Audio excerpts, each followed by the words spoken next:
अपना काम जो है वो कॉर्पोरेट गवर्नेंस पे जारी रखा। आज का जो हमारा टॉपिक है, हम पहले तो उसी टॉपिक को कंप्लीट करते हैं जो कि मैंने टॉपिक के एतबार से इसको नंबर दिया था 46। तो 46 नंबर दिया था इसको, और यहाँ पे हम कमेटीज़ के रोल के ऊपर बात कर रहे थे। जो कॉर्पोरेट गवर्नेंस में कमेटीज़ का रोल है, इस पे हम बात कर रहे थे। तो इसी को आज शुरू करते हैं। पहले चूँकि ये काम थोड़ा सा जो है तकरीबन को 30-40% कल नामुकम्मल रह गया था, तो इसी पे बात करते हैं। सबसे पहले बिस्मिल्लाहिर्रहमानिर्रहीम रब्बि ज़िदनी रहीम रब्बि इश्रह ली सदरी वयस्सिर ली अमरी वहलुल उक़दतम मिन लिसानी यफ़क़हू क़ौली। इसी पे बात करते हैं। सबसे पहले देखिए, कल हमारी बात इस पे हुई थी कि कमेटी जो है ये चंद नंबर पे मुश्तमिल होती है, the few number of people but they are committed with the matter, that is why we call them a committee. तो कमेटी जो होती है, थोड़े से लोग होते हैं लेकिन किसी खास मसले के साथ ये कमिटेड होते हैं, और आम तौर पे इनके पास एक ही मसला ज़ेरे बहस होता है, कुछ ज़्यादा लंबे चौड़े पॉइंट्स नहीं होते, मतलब वन पॉइंट एजेंडे पे ये काम कर रहे होते हैं। तो हम कहते हैं जी कि ये फोकस्ड होते हैं एक इशू के साथ, कमिटेड होते हैं एक इशू के साथ, तो ये कमेटी है। और ये सेट प्रोसीजर्स फॉलो करते हैं। ये डिसीजन बड़े स्लो लेते हैं लेकिन बड़े कॉन्सेंसस बेस्ड और बड़े अहम डिसीजन ले सकते हैं लोग। ये बात कल आप दोस्तों के साथ मैंने की थी। उसके बाद जो बात आपके साथ हुई थी, उसके अंदर ये था कि पर्पस ऑफ कमेटीज़ क्या है। तो मैंने कहा था कि पर्पस ऑफ कमेटीज़ ये होता है कि डिसीजन मेकिंग हो, डिसीजंस जो हैं उनके ऊपर हम जो इंस्ट्रक्शंस हैं वो इशू कर सकें, ब्रेनस्टॉर्मिंग सेशंस हों जिसके अंदर न्यू आइडियाज़ के ऊपर बात हो सके, और उसके साथ साथ पर्सपेक्टिवली हम ये कह सकें कि हमने जो है वो प्रॉब्लम सॉल्व करने हैं जो भी हमारे सामने आएंगे, और consultation and advisory information sharing हो सके।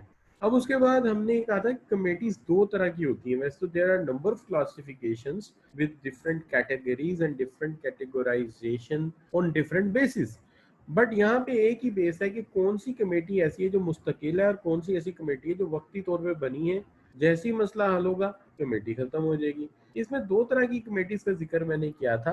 एक थी आपकी एड हॉक कमेटी, जो किसी इशू के रिजॉल्व होने पे खुद ब खुद जो है वो खत्म हो जाएगी, और दूसरी जो थी वो थी आपकी स्टैंडिंग कमेटी।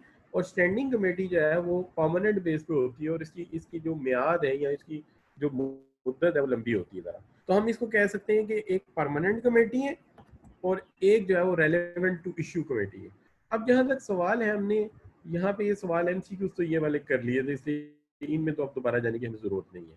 हाँ, अलबत्ता ये बात हुई थी कि जो बोर्ड ऑफ डायरेक्टर्स हैं, आपने कहा था जी ये परमानेंट कमेटी है, चूंकि इनका काम है कंपनी के लिए स्ट्रेटेजी बनाना, नए नए प्रोडक्ट्स चूज करना, बिजनेसेस की ग्रोथ के लिए काम करना, कंपनी को विजन देना, मिशन देना, गोल्स देना, ऑब्जेक्टिव देना, उसके साथ साथ इन्वायरमेंट एनालिसिस करना।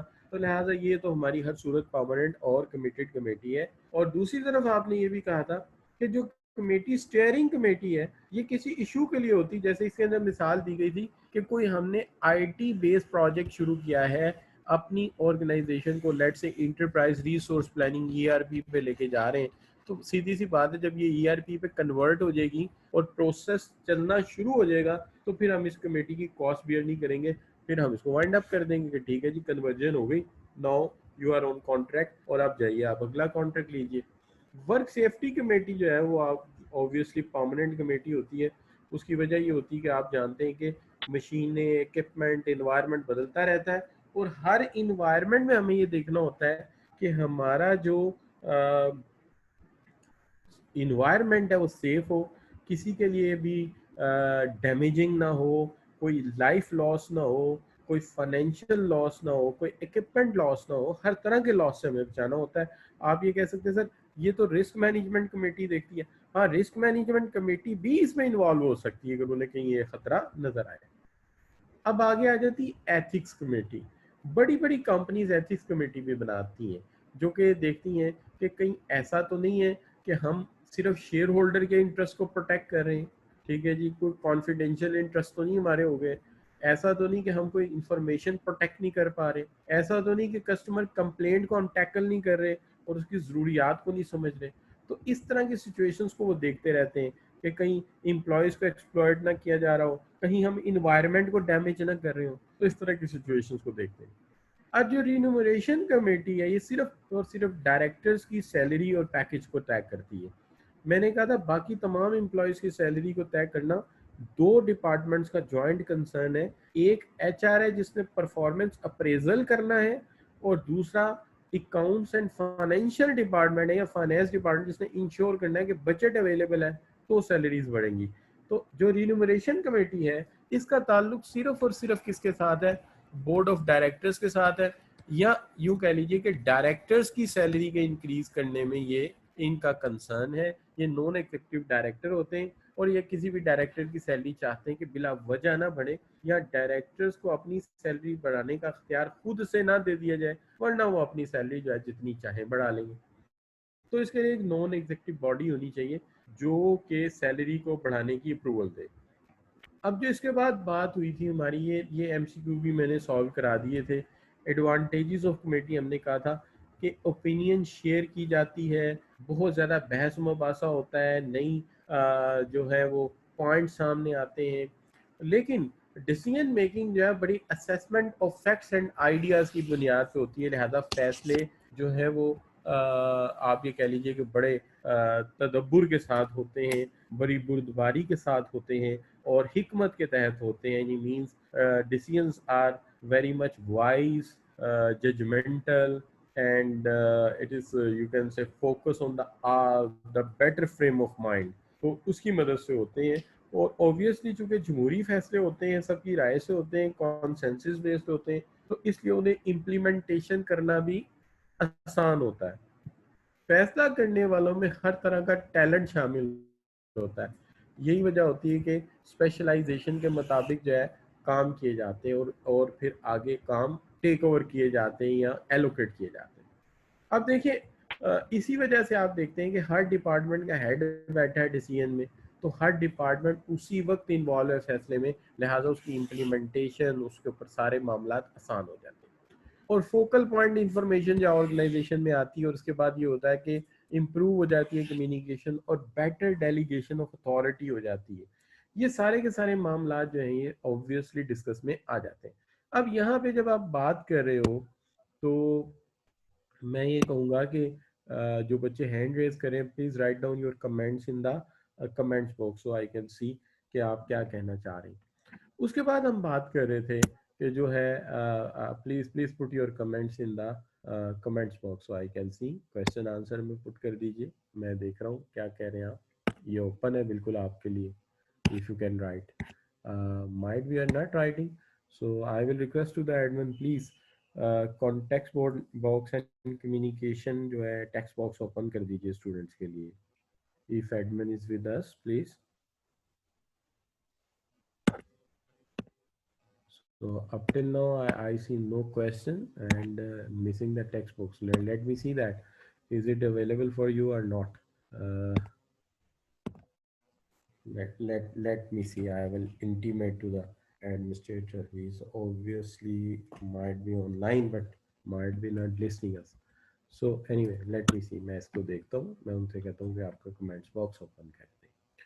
जी जरा 2 मिनट ठहरिए, हो सकता है। जी हो गया, उन्होंने सुन ली हमारी बात।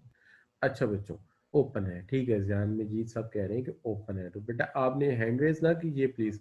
आप बेहतर ये है कि आप जो सवाल करना चाहते हैं कमेंट्स बॉक्स में लिख दीजिए, मैं उसको पढ़ लेता हूँ और आंसर कर देता हूँ।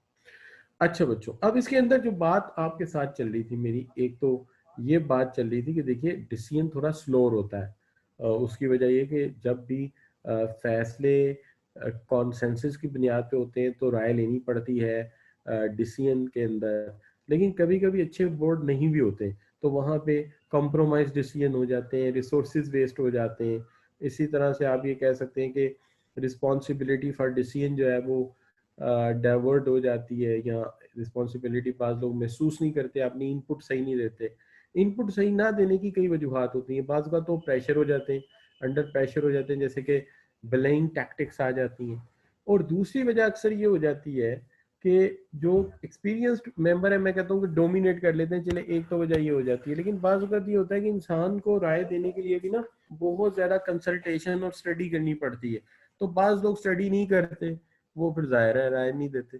तो इस तरह से ये थोड़े से प्रॉब्लम इसके अंदर होते हैं और ऑब्वियसली ड्रॉबैक भी है। स्लो डिसीजन होते हैं या ऑब्वियसली जहाँ सबकी राय इन्वॉल्व होनी हो, सबकी डिसीजन में ओपिनियन लेनी हो, वहाँ अक्सर फैसले स्लो हो जाते हैं। और इसके अंदर अक्सर आपने एग्जांपल देखी होगी, अरेंज मैरिजेस जो है वो काफ़ी डिले हो जाती हैं। अच्छा बच्चों, तो अब हम बात कर रहे थे कि ये तो खैर मैं आपको फैमिली एग्जाम्पल दे रहा था, लेकिन जनरली जमहूरी राय जो होती है वो स्लो होती है, लेकिन वो अवाम की राय जो होती है वो हमेशा बेहतर होती है। इसी तरह डायरेक्टर्स की ओपिनियन थोड़ी स्लो आएगी, फैसला स्लो होगा, लेकिन हमेशा जो सबके राय से फैसला होता है वो बेस्ट डिसीजन होता है। अब यहाँ पे एक चीज और आ जाती है जिसको size and success of committee कहते हैं। यहाँ तक हम कल पहुंचे थे और हमने ये बात की थी कि देखिए, बात ये होती है कि कमेटी में ना तो बहुत कम होने चाहिए डायरेक्टर्स या बोर्ड मेंबर्स। अगर बोर्ड मेंबर्स कम होंगे तो there will be a lack of skills. यहाँ पे लैक ऑफ स्किल्स होंगी, यानी कुछ नॉलेज लैक कर जाएगा, डिसीजन में प्रॉब्लम आएगी। ज्यादा होंगे तो टाइम ज्यादा लगेगा, उसकी वजह ये कि डिस्कशन में वक्त बहुत ज्यादा लगेगा, क्योंकि तादाद में लोग ज्यादा हैं तो कॉन्सेंसिस पर पहुंचने में और वक्त लग जाएगा। तो इसका मतलब है ना बहुत ज्यादा स्मॉल नंबर में होने चाहिए और ना बहुत ज्यादा लार्ज नंबर में होने चाहिए। It should be optimum in number, एक ऑप्टिमम साइज होना चाहिए। लेकिन इसके अंदर एक चीज का ख्याल रखिए जो कि बड़ी अहम बात है, वो ये है कि इंडस्ट्री टू इंडस्ट्री वेरी करते हैं। जैसे एक आईटी इंडस्ट्री है, वो वेबसाइट डेवलपर हैं, तो वहां पे तो डायरेक्टर 5 भी काफी हैं, 4 या 5 रेलेवेंट टू द फील्ड लोग हो जाए तो काफी। लेकिन अगर ये कोई एयरलाइन है या ये कोई शिपिंग कंपनी है तो माइट भी 20-25 लोग भी थोड़े हों, क्योंकि बहुत सारे इश्यूज लीगल और पता नहीं कौन कौन से इश्यूज इन्वॉल्व हो जाते हैं, इंटरनेशनल पॉलिटिक्स इन्वॉल्व हो जाती है, जियोग्राफिकल लोकेशन, क्लाइमेट, वेदर, हर चीज़ इन्वॉल्व हो जाती है। तो लिहाजा वहाँ पे शायद तादाद काफ़ी ज़्यादा चाहिए होती है, इसलिए vary from industry to industry. अब जहाँ तक सवाल है कि मैंने कहा कि सक्सेस ऑफ कमेटी मैटर करती है कि क्या इस कमेटी में हर तरह के जो स्टेक होल्डर हैं उनके रिप्रेजेंटेटिव शामिल हैं।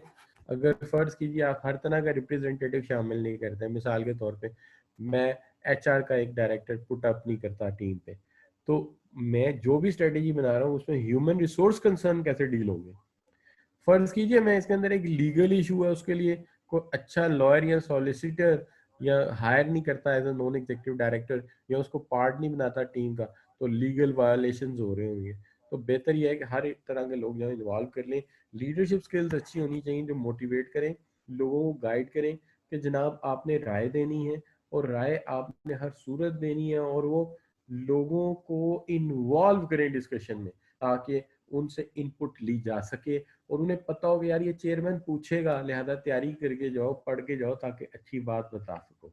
अच्छा, इसी तरह सूटेबल सब्जेक्ट्स भी देखने पड़ते हैं और प्रपोजल एंड एजेंडा होना चाहिए। मिसाल के तौर पे जब कोई मीटिंग अरेंज हो रही तो कमेटी का काम यह है कि जनाब जो जो जो पॉइंट्स डिस्कस होने हैं वो पॉइंट्स पहले फाइनलाइज कीजिए और वो पॉइंट्स पहले सबको भेजिए कि ये पॉइंट्स पे बहस होनी है, तो तैयारी करके आओ। दूसरी बात, उसके लिए जो नॉलेज चाहिए, लिटरेचर चाहिए, डाटा चाहिए, नोट्स चाहिए, वो पहले उन्हें भेजिए ताकि वो पढ़ गए, वरना आपकी मीटिंग ज़ाया हो जाएगी। मैंने कल आपको यूँ समझाया था कि आप बुला लीजिए सबको मीटिंग के लिए, लेकिन आपने अगर लिटरेचर नहीं भेजा तो मुझे आप बताइए, वो आके कहेंगे अच्छा जी हमारी तो तैयारी नहीं है, ठीक है टीएडीए दे दीजिए, अगली मीटिंग में बात करेंगे, तो वेस्ट ऑफ रिसोर्सेज हो जाएगा। इसलिए सर्कुलेट कीजिए पहले रिपोर्ट्स को जो पढ़नी ज़रूरी है, और चेक कीजिए कि आपके पास नेसेसरी स्किल्स हैं। अगर फर्ज कीजिए वहाँ आईटी के ऊपर बात कोई नहीं कर रहा, आईटी कंसर्न काफ़ी आ रहे हैं, आप उसके अंदर एक बंदा आईटी का शामिल कीजिए। ठीक है, अगर आपकी लेबर में रोबोट शामिल हो गए, रोबोटिक्स का एक बंदा शामिल कीजिए ताकि उसको जो है वो डील कर सके। ठीक है जी। और ये भी देखिए कि it must be of the worth के जो कॉस्ट आप बेयर कर रहे हैं वो कॉस्ट जो है वो पूरी भी हो जाएगी या नहीं, तो ये भी एक मैटर है। अब ये सारी बातें जब आप देखते हो तो इसके बाद आगे एक मसला आ जाता है, responsibility of secrecy and secretary and chairperson. मैंने आपसे कहा था कि देखिए बात ये होती है कि सेक्रेटरी और चेयरमैन का रोल दोनों का अहम होता है, यहाँ बड़े की रोल होते हैं। इस की रोल के अंदर जो और बहुत सारी चीजें हैं वहां पे ये भी बात इंपॉर्टेंट है कि कहाँ किस पे लोड जा रहा है। मैंने आपको यूँ समझाया था कि देखिए, जब मीटिंग से पहले सारा लोड जो है वो सेक्रेटरी पे ज़्यादा होता है। उसकी वजह एजेंडा फाइनल करना है, उसके साथ साथ जनाब आपने जो है वो वेन्यू फाइनल करना है, उसके बाद टाइमिंग और हर चीज़ हर बंदे को इंटीमेट करना है, तो उसका काम बहुत ज़्यादा होता है। लेकिन जब मीटिंग शुरू हो जाती है तो उस वक्त सेक्रेटरी सिर्फ नोट्स लेने लग जाता है और सारे का सारा लोड जो है वो चेयरपर्सन पे होता है कि डिसिप्लिन मेंटेन रखो, हर बंदे को बोलने का वक्त दो, जो नहीं बोल रहा उसको इन्वॉल्व करो और ब्लेइंग टैक्टिक्स को रोको, उसके साथ साथ अपनी डिस्कशन को दाएं बाएं ना होने दो, मस्ट बी फोकस्ड पॉइंट के पॉइंट पे फोकस रहे, इधर उधर ना जाए। और उसके साथ साथ फिर ये भी बात आ जाती है कि आफ्टर मीटिंग जो है फिर लोड ज़्यादा सेक्रेटरी पे आएगा कि उसको कम्युनिकेट करना है सबके साथ लियाजोन रखना है, चेयरमैन साहब ने पता कि वेरीफाई करना है कि यही पॉइंट है कि नहीं है। लिहाजा देख लेना चाहिए कि लीडर का रोल हो सकता है जहाँ मेन रोल है ड्यूरिंग द मीटिंग। उससे पहले ऑफिशियल वर्क है वो भी सेक्रेटरी करेगा और उसके बाद भी ऑफिशियल वर्क है, डॉक्यूमेंटेशन वर्क है, वो भी सेक्रेटरी करेगा। इसलिए आप ये कह सकते हैं कि before meeting there is very important works going to do by the secretary, and that's roles are generally concerned with correspondence and other arrangement। लेकिन during the meeting you see कि ज़्यादा काम जो है वो किसका है, वर्क ऑफ द चेयरमैन को डिसिप्लिन मेंटेन रखे, वो लोगों के साथ इन्वॉल्व करे वगैरह वगैरह। और बाद में फिर जाहिर बात है मिनट्स प्रिपेयर करना और फिर उसके बाद जो है वो सारी चीज़ें तो वो इंटीमेट करना, ये सारी सेक्रेटरी की जिम्मेदारी है। ठीक है, तो मीटिंग से पहले एजेंडा और मीटिंग के बाद जो है वो मिनट्स ऑफ मीटिंग, ये सब इनकी रिस्पॉन्सिबिलिटीज है। अब ये सवाल हमने कल कर लिया था इसलिए इस पर मैं टाइम इतना नहीं लगाऊंगा। अच्छा, अब आ जाता है कि यहाँ पे आके हमने कहा था कि असल बात तो ये है कि यहाँ भी कमेटीज के रोल बाकी रह गए। यानी हमारी कमेटीज पे बात हो गई कि कमेटी कौन कौन सी होती है, कमेटी क्या करती है, कमेटी की जिम्मेदारियां क्या होती हैं, और उसमें बहुत सारी कमेटीज की एग्जाम्पल भी हमने नोटिफाई की। लेकिन अब वापस आ जाइए प्योर कॉर्पोरेट गवर्नेंस के अंदर। प्योर कॉर्पोरेट गवर्नेंस के अंदर कुछ ऐसी कमेटीज हैं जिनका रोल बहुत अहम है और बहुत जरूरी। इसके अंदर एक है आपकी रिन्यूमरेशन कमेटी। रिन्यूमरेशन कमेटी को जब आप देखते हो तो इसका काम मेनली ये है जनाब कि इसने जो है वो डायरेक्टर्स का रिन्यूमरेशन तय करना है। यानी देयर की role is to establish the remuneration arrangement and make एक इफेक्टिव कमेटी होनी चाहिए जो है आपके एग्जीक्यूटिव डायरेक्टर्स की सैलरी या उनका रिन्यूमरेशन तय करती है। लेकिन ये कमेटी किन पर मुश्तमिल होनी चाहिए, ये कमेटी नॉन एग्जीक्यूटिव डायरेक्टर्स पर मुश्तमिल होनी चाहिए। So this committee must be consisted of non-executive directors, because non-executive directors are not part of management, not part of active management। जहन में रहे कि ये एक्टिव पार्ट ऑफ मैनेजमेंट नहीं होते। They are not there for 9 to 5, या 9 to 5 नहीं होते। ये सिर्फ एज एन असाइनमेंट बेस आते हैं, यानी काम करने के लिए आते हैं और विजिटिंग के तौर पे। तो ये एक तरह से विजिटिंग प्रोफेसर की तरह होते हैं कि आए अपना लेक्चर दिया और चले गए। जैसे कि मेरा अटैचमेंट है ICMAP के साथ कि मैं एक विजिटिंग प्रोफेसर हूँ, मैं पढ़ाने आया हूँ, पढ़ा के चला जाऊंगा अपना कोर्स। ठीक है जी। अच्छा, इसी तरह से ये जो और मैं ICMAP का मैनेजमेंट का हिस्सा नहीं हूँ। मैं वहाँ 9 to 5 कहीं नहीं बैठता, चाहे फैसलाबाद है, चाहे लाहौर है, चाहे कराची, मैं कहीं भी परमानेंटली सिटेड नहीं हूँ, मैं ऑफिशियली नहीं बैठता, मैं आया हूँ लेक्चर के। इसी तरह नॉन एग्जीक्यूटिव डायरेक्टर भी मैनेजमेंट का हिस्सा एक्टिवली नहीं होते, वो 9 to 5 वहाँ पर नहीं होते, बल्कि वो सिर्फ आते हैं एक पर्टिकुलर काम करने के लिए। जैसे रिन्यूमरेशन कमेटी की मीटिंग हुई तो विजिट करने आए, मीटिंग में शामिल हुए, राय दी, ओपिनियन दिया और चले गए। ये है इनका काम। इनको अपने विजिट के चार्जेस पे किए जाते हैं, सर्विसेज के चार्जेस पे किए जाते हैं। अब वो कहेंगे कितने होते हैं, तो एग्जैक्टली मैं नहीं बता सकूंगा, vary from company to company.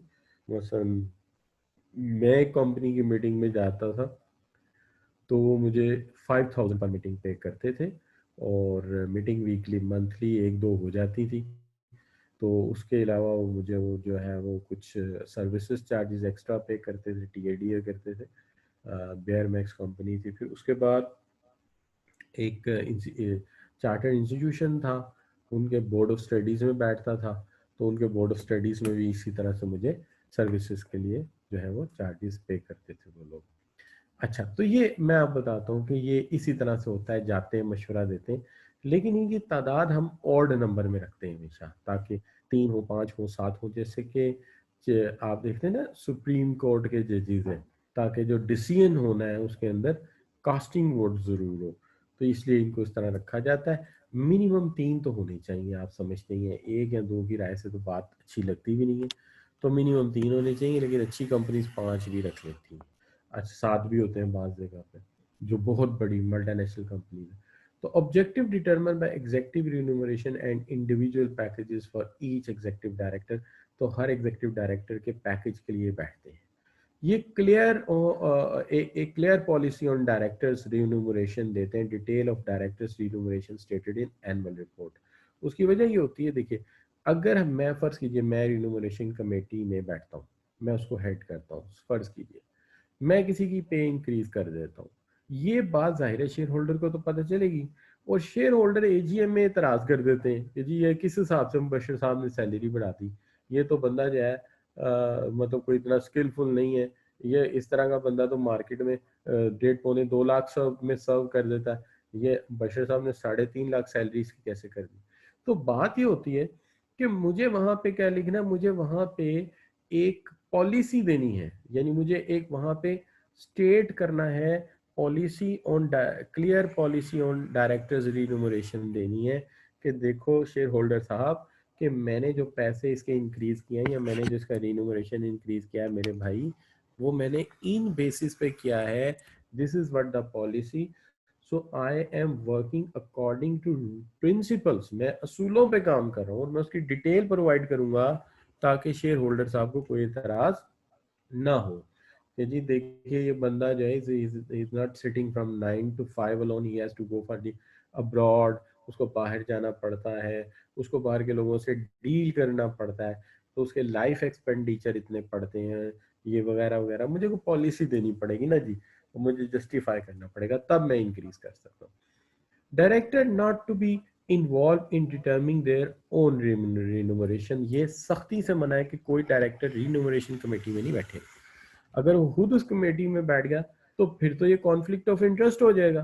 ठीक है, एक मोमेंट के लिए सोचिए मैं डायरेक्टर हूँ और मैं खुद ही बैठ जाता हूँ रिन्यूमरेशन कमेटी में, मैं नॉन एग्जीक्यूटिव डायरेक्टर, पहले एग्जांपल दी थी, या फर्ज कीजिए आप नॉन एग्जीक्यूटिव डायरेक्टर हैं, तो आप ही इस कमेटी में बैठ जाते हैं, जैसे कि मैं कहता हूँ कि जी एक बच्चा है वो बैठ जाता है, जैसे लेट से आमना जफर बेटी बैठ जाती है, वही डायरेक्टर है और खुद ही बैठ जाती है, तो वो खुद ही कह देती हैं कि अच्छा जी परफॉर्मेंस बड़ी अच्छी जा रही है, तो जनाब मेरी पे जो है डबल हो गई, बिस्मिल्लाह करें।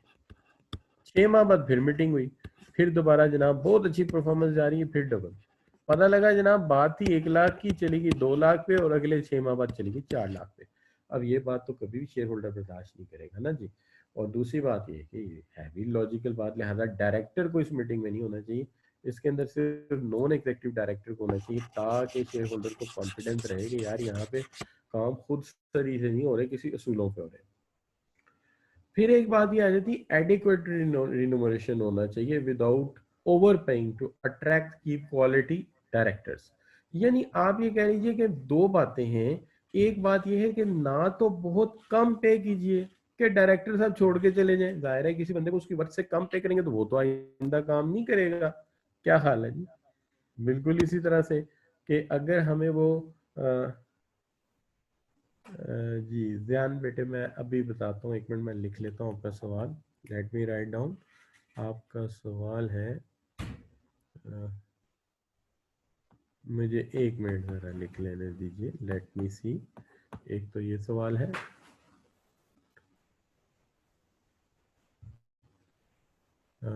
आयशा रियाज बेटी कह रही हैं कि I sir I leave the group में वापस ऐड कैसे हो सकते हैं? बेटा उसी पासवर्ड के साथ आप ऐड हो जाएंगी, कोई मसला नहीं है, ये कोई बड़ा मसला नहीं, you can add it your self in with the same password, and if you have any problem let me know, मैं उसको हल करता हूँ, ठीक है बच्चों।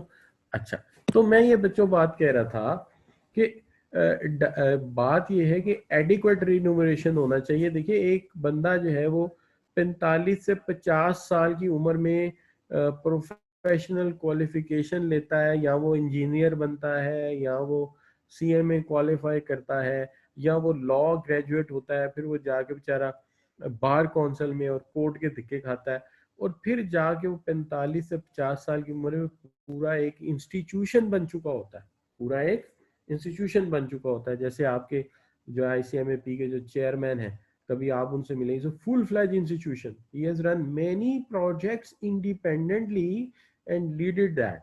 उसमें से एक मेरा हाल है, मेरी मुलाकात हुई थी लास्ट, एक जगह वो सेमिनार कर रहे थे, तो ये जो एक्सपो का प्रोजेक्ट है वो उन्होंने मैनेज किया था। तो यू सी दैट कि इंसान इंस्टीट्यूशन बन चुका होता है। अब उसको आपको इतनी तो पे देनी पड़ेगी कि वो अपनी क्वालिटी सर्विसेज को बरकरार रख सके। अच्छा, अगर आप नहीं देते तो क्या होगा भाई, वो अपनी वर्थ जानता है, वो चला जाएगा। अगर लोकली उसे जॉब ना मिली, वो दूसरे शहर में चला जाएगा, इस्लामाबाद चले जाए, कराची चले जाए, अच्छा वहां भी नहीं मिलती तो दुबई चला जाएगा।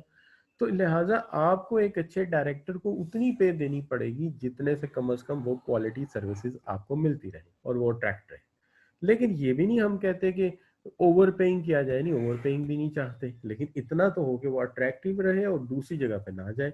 अट्रैक्टिव सैलरी जो होती है ना, वो मेरे नजदीक उसके अंदर दो एस्पेक्ट्स होते हैं जो डायरेक्टर्स देखते हैं। एक तो वो अदल का पहलू देखते हैं। अदल का पहलू ये होता है, जैसे जिसको you see that rule of equity. Equity का मतलब होता है कि जितनी वो सर्विसेज दे रहा उतना तो उसको अदा करो, लेट्स इक्विटी अदल करो। दूसरी चीज होती है एहसान। एहसान होता है कि पलरा जो है ना आपका, जैसे वो तोलने वाले अक्सर देखते हैं ना, पलरे बराबर हो जाते हैं, फिर वो थोड़ा सा ऊपर और डाल देता है। वो जो थोड़ा सा ऊपर और डालता है, ठीक है जी, तो आप में तो अक्सर बच्चे जाके कहते हैं कि जहाँ मुझे तो चूंगा मूंगा भी चाहिए, या तोल रहा होता है तो आप कहते हैं कि 2 किलो में एक आम और दे दो, बेचारा रो पड़ता है कि यार एक आम और। अच्छा एनीवे, यहाँ हम वापस आते हैं अपनी बात पे। अब बात ये है कि अगर आप कहते हैं कि तराजू बराबर हो गया, तो ये क्या अदल, ये इक्विटी होगी। लेकिन अब थोड़ा सा ज्यादा डाल दिया जाए तो ये क्या हो जाएगा, एहसान। यानी ये हो गया जिसको आप कहते हैं more than the required, required से थोड़ा सा ज्यादा। ये अट्रैक्ट करता है डायरेक्टर्स को। तो लिहाजा आपको थोड़ा सा एहसान से, इक्विटी से ऊपर जाना पड़ेगा, ताकि कोई दूसरा ज्यादा पे करके इस वैल्यूएबल ह्यूमन इंटेलेक्चुअल को, ह्यूमन कैपिटल को हमसे छीन ना ले। और इस मामले में हमेशा याद रखिए, इंडस्ट्री में कुछ लोग होते हैं जो जाहिर नहीं होते, लेकिन वो कम बस हेड हंटर होते हैं। हेड हंटर्स का मतलब ये होता है वो छोटी छोटी हायरिंग नहीं करते। वो हायरिंग कौन सी करते हैं, इधर के डायरेक्टर को उधर एडजस्ट करा दिया, उधर के डायरेक्टर को इधर एडजस्ट करा दिया, उनका काम ही है। लिहाजा इस तरह के लोग फिर इन्हें अट्रैक्ट करते हैं। लिहाजा जब भी रिन्यूमरेशन कमेटी में आप लोग बैठें, मेरी ये एडवाइस है कि इतना जरूर पे करने का सोचिएगा कि डायरेक्टर अपनी पोजीशन छोड़ के ना जाए, कम से कम कंपनसेशन की वजह से ना जाए। पर्सनल रीजन होती है तो होती रहे।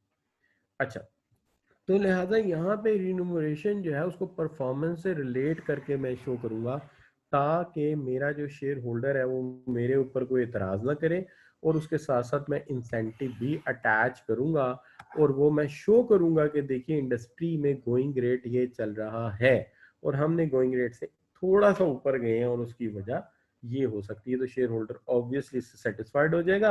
और सेकेंडली मैं ये भी जस्टिफाई कर सकता हूँ कि हमारी कंपनी उनकी इमेज ज्यादा रखती है, लिहाजा उन सबसे एवरेज में ज्यादा पे कर रहा हूँ, तो कोई ना कोई पॉलिसी, कोई ना कोई जस्टिफिकेशन मेरे पास होनी चाहिए। अब बात आ गई है कि एक बच्चे ने सवाल थोड़ा सा लेट किया है, लेकिन बहरहाल मुझे जवाब तो देना पड़ेगा। वो सवाल बच्चे ने ये किया है कि मिनट्स ऑफ मीटिंग क्यों बनाए जाते हैं। देखिए मैं वापस जाना तो नहीं चाह रहा, लेकिन फर्ज कीजिए कि एक मीटिंग से हम उठ के आए हैं, मैं आप हम सब लोग मीटिंग में थे, वहां हमने कुछ फैसले किए, वहां हमने कुछ फैसले किए। तो हो सकता है ना कि हम वो फैसले भूल जाएं, या वो फैसले हमारी जो मेमोरी है उससे निकल जाएं। ये हो सकता है, क्वाइट पॉसिबल है जी। आप अपनी सोशल लाइफ में देखिए, आप अक्सर बात आपको पेरेंट्स को याद कराना पड़ता है कि पापा आपने नई मोटरसाइकिल का वादा किया था।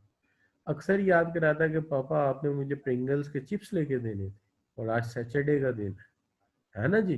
तो याद कराना पड़ता है कि नहीं, क्योंकि वहां मिनट्स ऑफ मीटिंग नहीं होते। यहाँ ऑफिस में हम ये ऑफिशियल प्रोसीजर में हम ये गलती नहीं करते, हमने जो जो फैसले किए हम एक कागज पे लिख लेते हैं, ठीक है जी। तो जो हमने डिसीजन लिए हैं, जो हमने कोर्स ऑफ एक्शन डिसाइड किया है, वो हम एक कागज पे लिख लेते हैं। वो जो हम पॉइंट्स लिखते हैं उसको हम मिनट्स ऑफ मीटिंग कहते हैं। अच्छा, इसका एक फायदा तो ये कि हमें याद रहेगा कि हमने फैसले क्या किए थे। लेकिन दूसरा फायदा इसके अंदर ये होगा कि जब हम नेक्स्ट मीटिंग में बैठेंगे तो उससे आगे बात शुरू करेंगे। ये नहीं होगा कि फिर बात वहीं से शुरू हो जाए। जैसे अभी एक बच्चा कह रहा था, सर आपने लेक्चर बहुत पीछे से शुरू कर दिया, ये तो सारी बातें आपने कल बताई थी। तो वो लिंक अप कर रहा था एक्चुअली में। लेकिन वहां पे क्या होता है, मिनट्स ऑफ मीटिंग लिख दिए जाते हैं और मिनट्स ऑफ मीटिंग को रिपीट किया जाता है, जी पिछली मीटिंग में ये बातें हुई थी, अब इससे आगे बातें शुरू करो, कि ऐसा ना हो फिर वही राम कहानी को छेड़ के बैठ जाए। तो इसलिए हम उसको कहते हैं कि ये लाजमी लिख लें। Hope your question is being answered. अगर आपको ये बिल्कुल समझ आ गया है तो बेशक आप कमेंट्स करके आप मुझे मुतमिन कर देंगे सर ये बात क्लियर हो गई है। अच्छा, अब ये बात आ गई बच्चों के,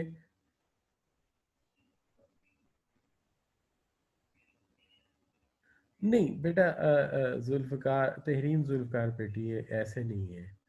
ये इस तरह से है कि जैसे आप मुझे कह रही हैं कि director remuneration is same as dividend. No no, director remuneration is salary, महीने की तनख्वाह उनकी, उसके साथ साथ उनके जो है वो पूरा पैकेज। उस पैकेज के अंदर आप ये कह सकते हैं फ्रिंज बेनिफिट्स, जिसके अंदर गाड़ी है, मेडिकल है, ये सारी चीजें शामिल होती हैं। डिविडेंड तो वो होता है जो 6 माह बाद हम हिसाब करते हैं, प्रॉफिट जो निकलता है उसकी एक खास रेशो शेयर होल्डर में तकसीम कर देते हैं कि लो जी ये आपका हिस्सा है। This is what we call the this is what we call the dividend. So remuneration of directors is include salary, their car, their compensation, their medical वगैरह वगैरह वगैरह, ये चीज होती है। अच्छा बच्चों, जी आप यासिर अली बेटे, आप सही कह रहे हैं कि ये जो रिन्यूमरेशन कमेटी में बोर्ड ऑफ डायरेक्टर से जो लोग बैठे होते हैं इनकी उम्र ज़्यादा होती है। इंडस्ट्री में अक्सर रिटायरीज होते हैं, 65 70 तक मैंने इनकी एज अक्सर देखी है। अगर ये बाकी सिंसियरली चूज़ किए गए हों तो यंग लोग इसमें नहीं होते, बड़े सीनियर लोग होते हैं, वो 45 प्लस तो मैंने देखे हैं कि ये अक्सर होते हैं। तो ये वाकई सीनियर होते हैं और सोबर होते हैं, सीनियर होते हैं, सोबर होते हैं, समझदार होते हैं ना वो। शेख सादी रहमतुल्लाह, हर चीज़ हमें बुजुर्गी पे भी नहीं डाल देनी चाहिए, क्योंकि शेख सादी रहमतुल्लाह अलैह फरमाते हैं कि बुजुर्गी का ताल्लुक अकल से होता है, उम्र से नहीं होता। तो ये अक्सर ये होता है कि इंसान की एज मैटर नहीं करती, मैटर करता है कि उसे रिस्पॉन्सिबिलिटी किस तरह की पड़ी और उसने क्या लर्न किया। अच्छा, तो जियान बेटा कह रहा है क्लियर हो गया, ठीक है बेटा, बिल्कुल सही हो गया। अच्छा,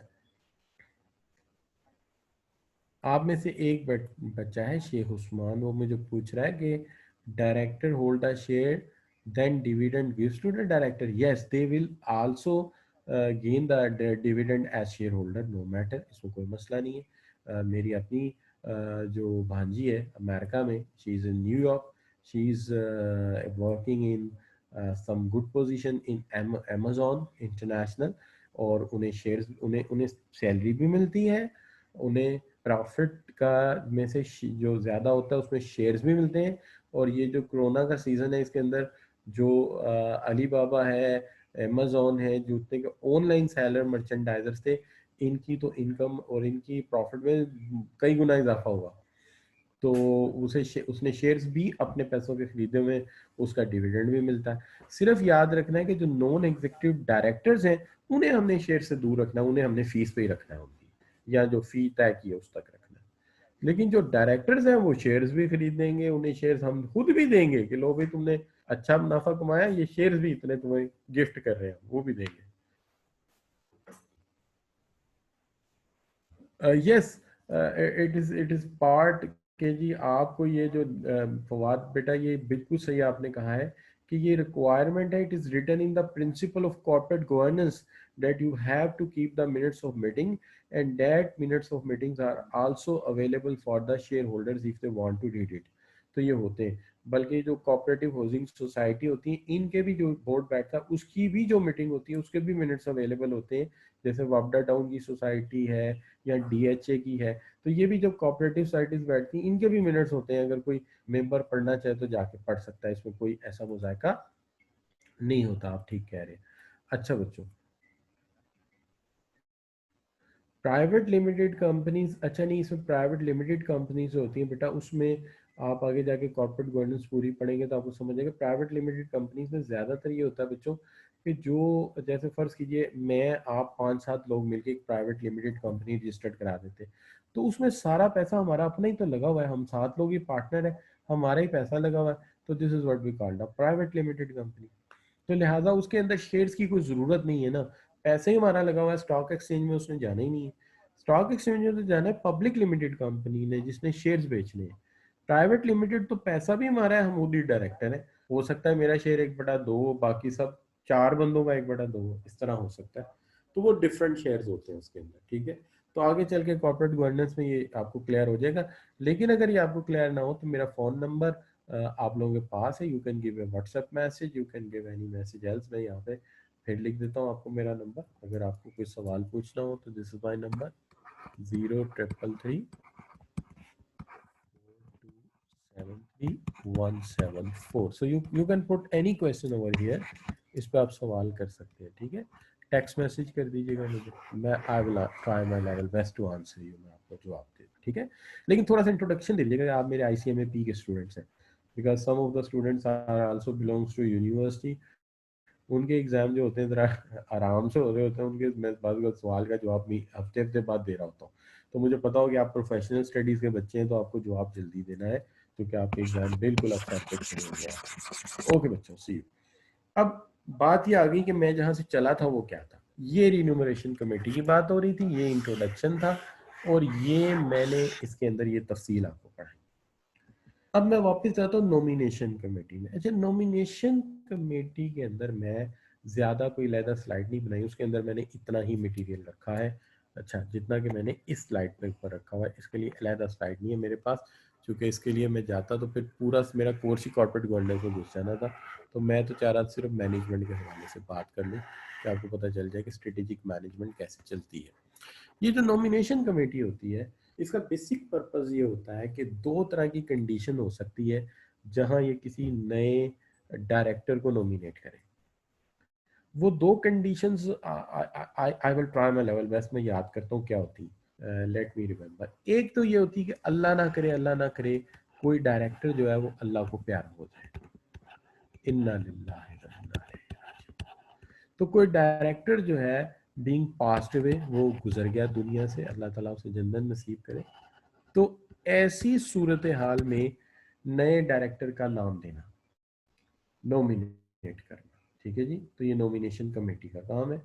या ऐसा हुआ कि कोई बहस चल रही थी हमारी, उस बहस के अंदर हमें डिस्कशन में कोई लूप होल नजर आया, जैसे फर्ज कीजिए कि मैं अभी मिसाल दे रहा था कि इंफॉर्मेशन सिस्टम पे बात हो रही थी, बहुत ही कम में जो है नहीं डायरेक्टर्स ने हिस्सा लिया बहस में, मैं वहां बैठा था नॉन एग्जीक्यूटिव डायरेक्टर, और मैं नॉमिनेशन कमेटी में भी हूँ। तो फर्ज कर लें सिर्फ, बल्कि आमीन कह दिया करें, मैं बड़ी बड़ी बातें कर रहा हूँ। अच्छा, तो क्या हो गया कि मैं नॉमिनेशन कमेटी में भी हूँ, मुझे एक लूप होल नजर आया कि यार इंफॉर्मेशन सिस्टम पे बात की, इनमें से तो बोला ही कोई नहीं, तो इनको क्या आज बीच पड़ गई है, इनको क्या मसला है कि बोल नहीं रहे। फिर मैं उनकी बैकग्राउंड देखता हूँ, तो एक बंदा मार्केटिंग का है, एक बंदा जो है लॉ का है, और बाकी लोग जो है उनकी फील्ड जो है वो जो है वो ये है ही नहीं, सिविल इंजीनियरिंग वगैरह। मैं समझ गया यार इनके अंदर जो है ना कोई इंफॉर्मेशन टेक्नोलॉजिस्ट ही नहीं है। तो मैं फौरी तौर पे नॉमिनेट करता हूँ कि यार एक बंदा हमें चाहिए जिसकी स्किल्स इंफॉर्मेशन टेक्नोलॉजी में। तो इसमें मतलब 2 तरीके हो सकते हैं। एक ये हो सकता है कि मैं डायरेक्टर नॉमिनेट करूं, यानी इस बात पे कि अल्लाह को एक डायरेक्टर प्यारा हो गया, जाहिर है उसकी जगह किसी ने आना है। मैं चाहूं तो मैं उसकी जो उसका जो सब ऑर्डिनेट मैनेजर है, सीनियर मैनेजर, उसको प्रमोट कर दूं ऊपर, ठीक है। और दूसरा ये हो सकता है कि इंफॉर्मेशन सिस्टम का कोई बंदा नहीं बिठाया हुआ, तो जो हमारा लीडिंग डेटाबेस मैनेजर है या जो हमारा सीनियर इंफॉर्मेशन सिस्टम मैनेजर है, दोनों में से किसी एक को मैं नॉमिनेट कर दूंगा, यार इसको मैं डायरेक्टर बनाना चाहते हैं और इसको हम लाना चाहते हैं बोर्ड में ताकि इसकी राय ली जा सके। तो ये 2 बातें हो सकती हैं। अब यहाँ पे आपका सवाल हो सकता है, मुझे पता है जैसे कि अभी एक बच्चा मुझे सवाल कर रहा है, ये सवाल क्या है, सवाल मेरा सुन लिए, सवाल बड़ा इंटरेस्टिंग है। सवाल ये है कि सर ये जो बंदा आपने नॉमिनेट किया, ये एज अ डायरेक्टर काम कर रहा है, ठीक है जी। अब आप मुझे बताइए कि शेयर होल्डर ने तो इलेक्ट किया था उन डायरेक्टर्स को जो पहले बैठे हुए, इसको कैसे इलेक्ट कर लिया। इसमें जरा मेरी बात गौर से सुनिए। फर्ज कीजिए कि हमारी AGM होनी है लेट्स सपोज दिसंबर में हमारी एजीएम होनी है, ठीक है जी। अच्छा, मैंने नॉमिनेट कर दिया इस बंदे को जून में। अब जून से लेके दिसंबर तक मेरी नॉमिनेशन की बुनियाद पे ये डायरेक्टर होगा। यानी मैं इतनी वर्थ तो रखता हूं ना, जैसे प्रेसिडेंट साहब जो है ऑर्डिनेंस जारी कर सकते हैं, तो मैं भी इस तरह एक ऑर्डिनेंस जारी कर रहा हूँ वहां पे कंपनी में कि जी मेरे कहने पे ये बंदा डायरेक्टर है, तो 6 महीने डायरेक्टर रहेगा। अब दिसंबर में आ गई एजीएम, मुझे स्पेशली शेयर होल्डर से नहीं कहना कि मैंने ये नॉमिनेट किया प्लीज इसे अप्रूव करो, इसकी कोई चक्कर नहीं है, ये मेरी कंपनी के चार्टर में नहीं है, मैं नहीं कहूंगा। अगर शेयर होल्डर ने एतराज ना किया तो मतलब ये कि वो भी इलेक्ट हो गया। अब अगर साल 6 महीने गुजर चुके हैं, 2.5 साल रहते हैं, तो अब अगले 2.5 साल वो डायरेक्टर है, चूंकि एजीएम में एतराज नहीं हुआ, मेरे नॉमिनेशन को शेयर होल्डर ने एक्सेप्ट कर लिया। इसका मतलब है लिखा हुआ होता है उसके अंदर रिपोर्ट के कि ये नए डायरेक्टर शामिल हुए हैं। अगर ऑब्जेक्शन करना होता तो शेयर होल्डर कर देते, नहीं किया तो इसका मतलब उन्होंने पढ़ तो लिया रिपोर्ट और बैठ रहे हैं चुप करके, इसका मतलब ये इलेक्ट हो गया। अब 3 साल बाद इलेक्शन होंगे, फिर कोई चेंज वेंज होगी, या 2.5 साल बाद, जो भी जितना भी टाइम रहता है। तो ये इसका जवाब। तो ये हो गया बच्चों नॉमिनेशन कमेटी का मामला। अब अगला मामला आ गया आपका ऑडिट कमेटी का। ऑडिट कमेटी में एक तो मैंने यहीं पे छोटी छोटी बातें लिखी हैं 4, ठीक है, 4 बातें छोटी छोटी सी लिखी हैं। एक छोटा सा मामला जो है उसको मैं अलहदा कर देता हूँ, ये मुझे यहाँ नहीं लिखना चाहिए था, ये मैं यहाँ से मिटा रहा हूँ, ये नहीं यहाँ पे करना चाहिए, इसको अलग करते हैं, जब रिस्क कमेटी है तो इसको इधर ले जाते हैं। अच्छा, अब बात यह है जी कि ऑडिट कमेटी क्या करेगी जी। ऑडिट कमेटी का पहला काम यह है कि जो एक्सटर्नल ऑडिटर है वो उसके साथ लियाजोन करे। अब मैं इसको इस तरह से समझा सकता हूं कि देखिए, जो आपका एक्सटर्नल ऑडिटर है वो आपके ऑफिस में नहीं होता ना जी, और रिव्यू करता है वो इंटरनल कंट्रोल को, और इनका काम है रिव्यू करें इंटरनल कंट्रोल्स को और इन्वेस्टिगेशंस करें अगर कोई गड़बड़ हुई है। तो ये काम है ऑडिट कमेटी का। अब मैं इसको ऑडिट कमेटी पे ले जाता हूँ, वहां जाके आपको समझाता हूँ। देखिए बात ये है कि फर्ज कीजिए ये हमारी कंपनी है, this is our company working over here, हम यहाँ काम कर रहे हैं, ये हमारी कंपनी काम कर रही है। ऑडिटर का ऑफिस अलग है, auditor is sitting in his own office. यहां से नॉन एग्जीक्यूटिव डायरेक्टर ने इन्हें नॉमिनेट किया, शेयर होल्डर्स ने ऑब्वियसली इनको अप्रूव किया, तो ये नॉन एग्जीक्यूटिव डायरेक्टर यानी ऑडिट कमेटी के कहने पर ये हमारे ऑडिटर बन गए। सुन लीजिए, फिर मैं समझाना चाह रहा हूँ, यहाँ पे ज़रा अल्फाज में थोड़ी सी मुझे कमी लग रही है, मैं फिर रिपीट करता हूँ कि ये हमारी कंपनी है जो काम कर रही है, ठीक है जी। इसका सिस्टम और प्रोसीजर जो है वो ऑडिट कमेटी चाहती है कि देखें कि सही चल रहा है, तो उसके लिए वो नॉमिनेट कर देते हैं ऑडिटर को, और अगर शेयर होल्डर ऑब्जेक्शन नहीं कर रहे तो ये बन गया आपका यानी कि इलेक्टेड ऑडिटर या अपॉइंटेड एडिटर। ये जो ऑडिटर है, ये जो ऑडिटर है, ये साहब जो है ये आपके अपॉइंटेड ऑडिटर है, और ये थर्ड पार्टी है, ये ऑफिस में मौजूद नहीं है आपके, इनका अपना ऑफिस है, दे आर सिटिंग अवे बोला जाए। तो जब ये अपॉइंट हो गए तो इनको ऑडिट असाइनमेंट मिल गई। क्या मिल गई? ऑडिट असाइनमेंट मिल गई कि जनाब आप अपनी टीम को लेकर आए, हमारे ऑफिस में तशरीफ लाएं, अपने स्टाफ को भेजें जिसको भेजना है, और इसमें से हमारे काम का एक सैंपल सिलेक्ट करें, हमारे काम का एक सैंपल सिलेक्ट करें। अगर आपको लगे कि हमारा ये काम और ये सैंपल जो लिया है इसमें हर चीज असूल के मुताबिक है, हर चीज according to rules and regulation चल रही है, तो आप प्लीज इसको डिक्लेयर कर दें true and fair. True and fair, तो आप हमारी फाइनेंशियल स्टेटमेंट को कह दें ट्रू एंड फेयर है।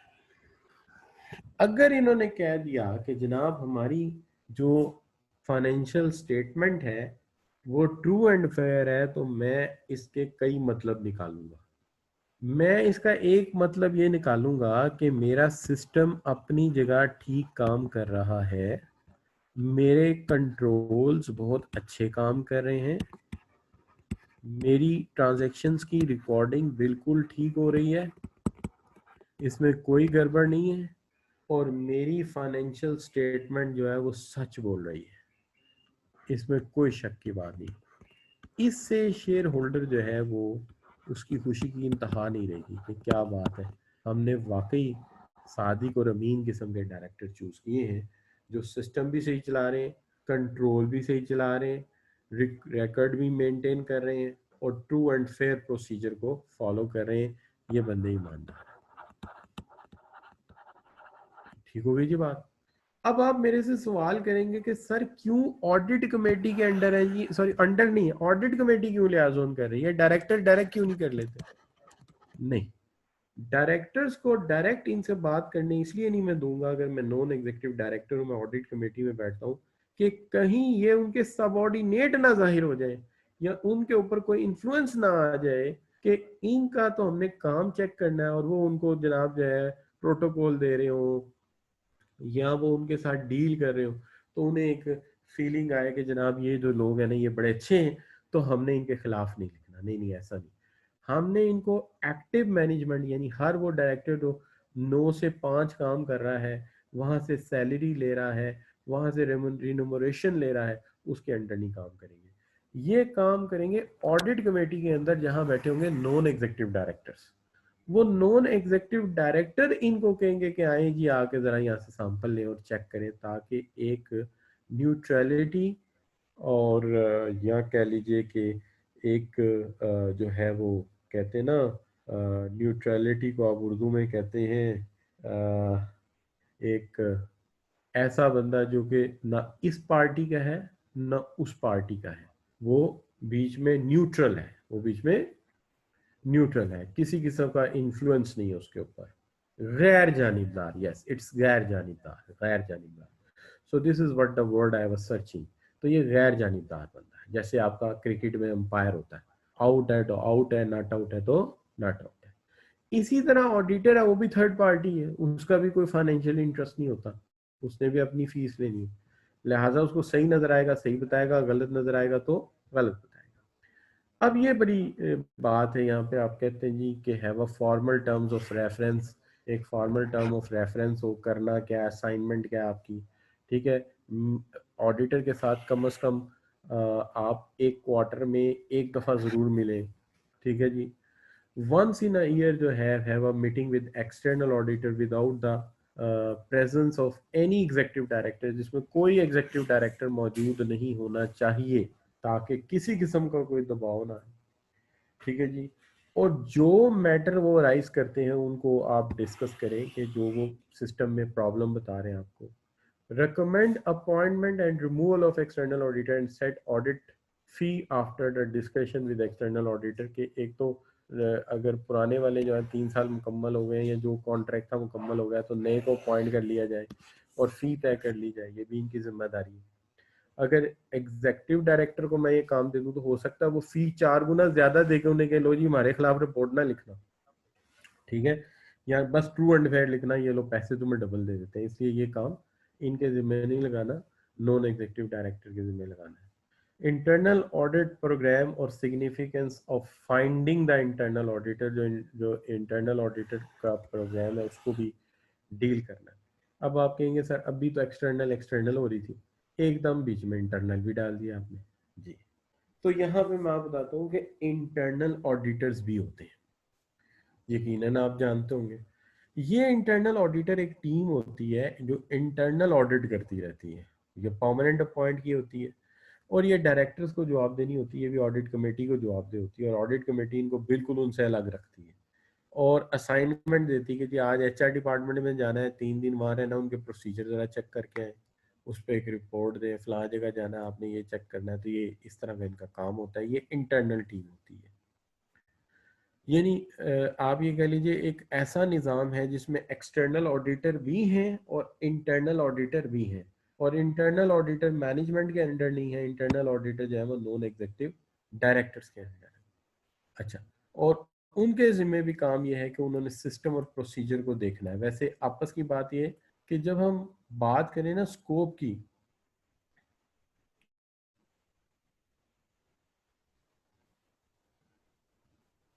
यस, ऑडिट कमेटी जो है उसके अंदर एनईडीजी बैठते हैं, नॉन एग्जीक्यूटिव डायरेक्टर्स बैठते हैं, बिल्कुल सही कह रहे हैं शेख उस्मान।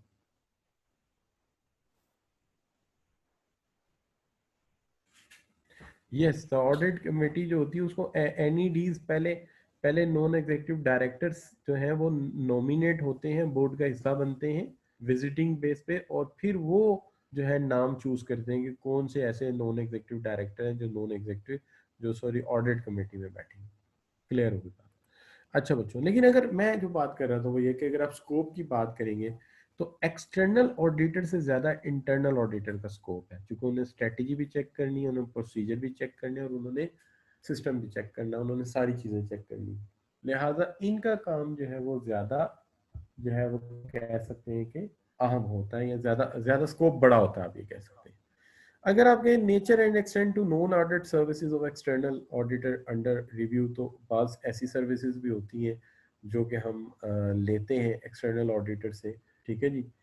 तो यू कैन से नॉन ऑडिट सर्विसेज, जैसे कि आप किस कोई कंपनी अक्वायर कर रहे हैं, खरीद रहे हैं, परचेज कर रहे हैं कोई चीज़, तो ये उनको असाइनमेंट दे सकते हैं कि इस कंपनी की ज़रा इवेल्युएशन कर दें कि इसकी क्या वर्थ है, हमें इसे कितने में खरीदना चाहिए, ठीक है ना।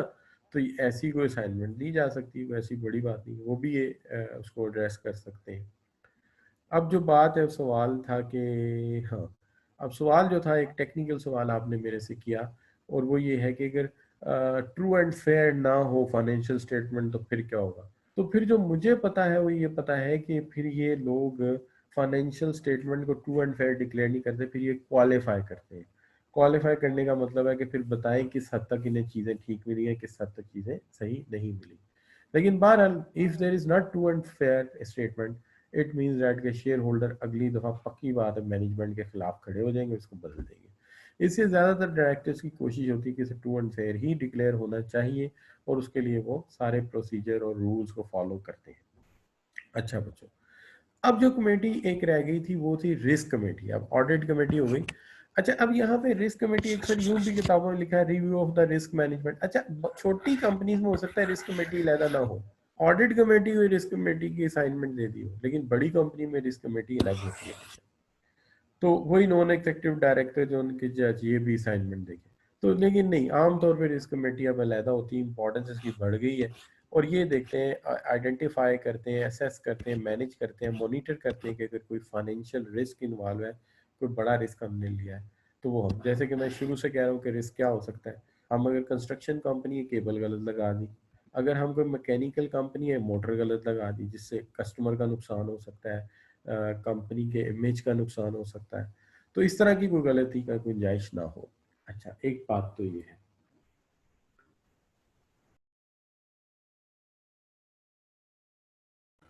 अच्छा, अब देखिए दूसरी चीज अब यहाँ से शुरू करते हैं कि इनका काम है पॉलिसीज एंड प्रोसीजर एस्टैब्लिश करना, पॉलिसीज एंड प्रोसीजर्स एस्टैब्लिश करना, ताकि ये बात इंश्योर हो जाए, रिस्क मैनेजमेंट एंड गवर्नेंस में देखा जाए कि कोई ऐसा रिस्क ना लिया जा रहा हो, और इसके लिए ऐसा कंट्रोल इंफ्रास्ट्रक्चर मेंशन कर दिया जाए,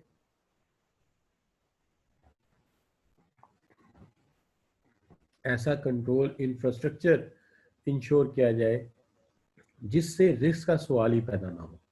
तो इनका काम है प्रोसेस और सिस्टम देना, ठीक है, जिसकी मदद से कंप्लायंस हो सके, मॉनिटरिंग हो सके कि जो पॉलिसीज हमने बनाई हुई है, प्रोसीजर बनाए हुए हेल्थ एंड सेफ्टी के, कस्टमर केयर के, निज़ाम को मजबूत तरीके से चलाने के, स्ट्रेटजी को प्रॉपर तरीके से रन करने के, वो सारे इस तरह चले, और आइडेंटिफाई किया जा सके, रिपोर्टिंग की जा सके ऑफ रिस्क अगर रिस्क कोई है, और फिर उसके लिए मैनेजमेंट की जा सके जो भी डेफिशिएंसीज हैं, और ये अंदाज़ा किया जा सके कि इमर्जिंग रिस्क जो है वो कितना बड़ा है, और अगर ये इफ अल्लाह ना करे organization is going to exposure that risk, तो कितना बड़ा नुकसान हो सकता है।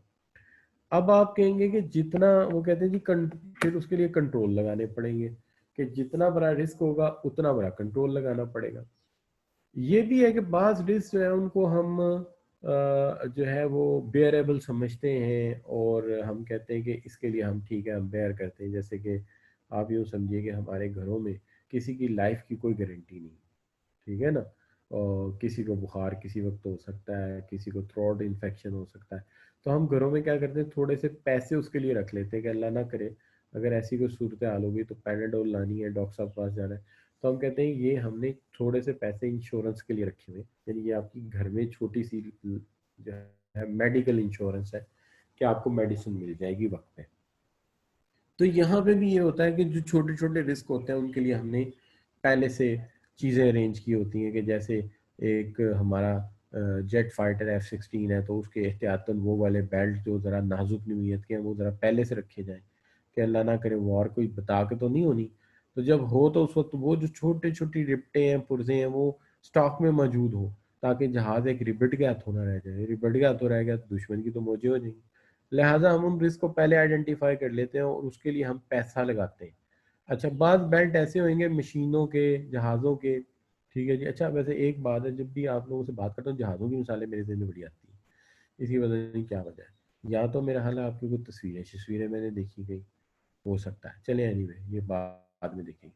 अब बात ये आ जाती है कि जी रिस्क जो है वो इस तरह का आ जाता है कि अब बेल्ट है, कोई रिबट है, कोई चीज़ है, अब वो अगर उस वक्त दस्तियाब ना हुई तो वो वेस्ट हो जाएगी ना, आपकी आपकी प्रोडक्शन रुकेगी। तो आप वो मंगवा के रखो, ये रिस्क मिनिमाइज हो रहा है। लेकिन 6 माह बाद वो खुश्क हो जाएगी, रिबट यानी कि रबड़ की चीज़ है, उसके स्टैंडर्ड वेस्ट हो जाएगा, वो एक्सपायर हो जाएगी, तो हो जाए, हमने उसको रखना है। तो इस तरह के रिस्क भी जो होते हैं उनको हम देखते हैं और उनको हम टेक ओवर करते हैं, मिनिमाइज करते हैं।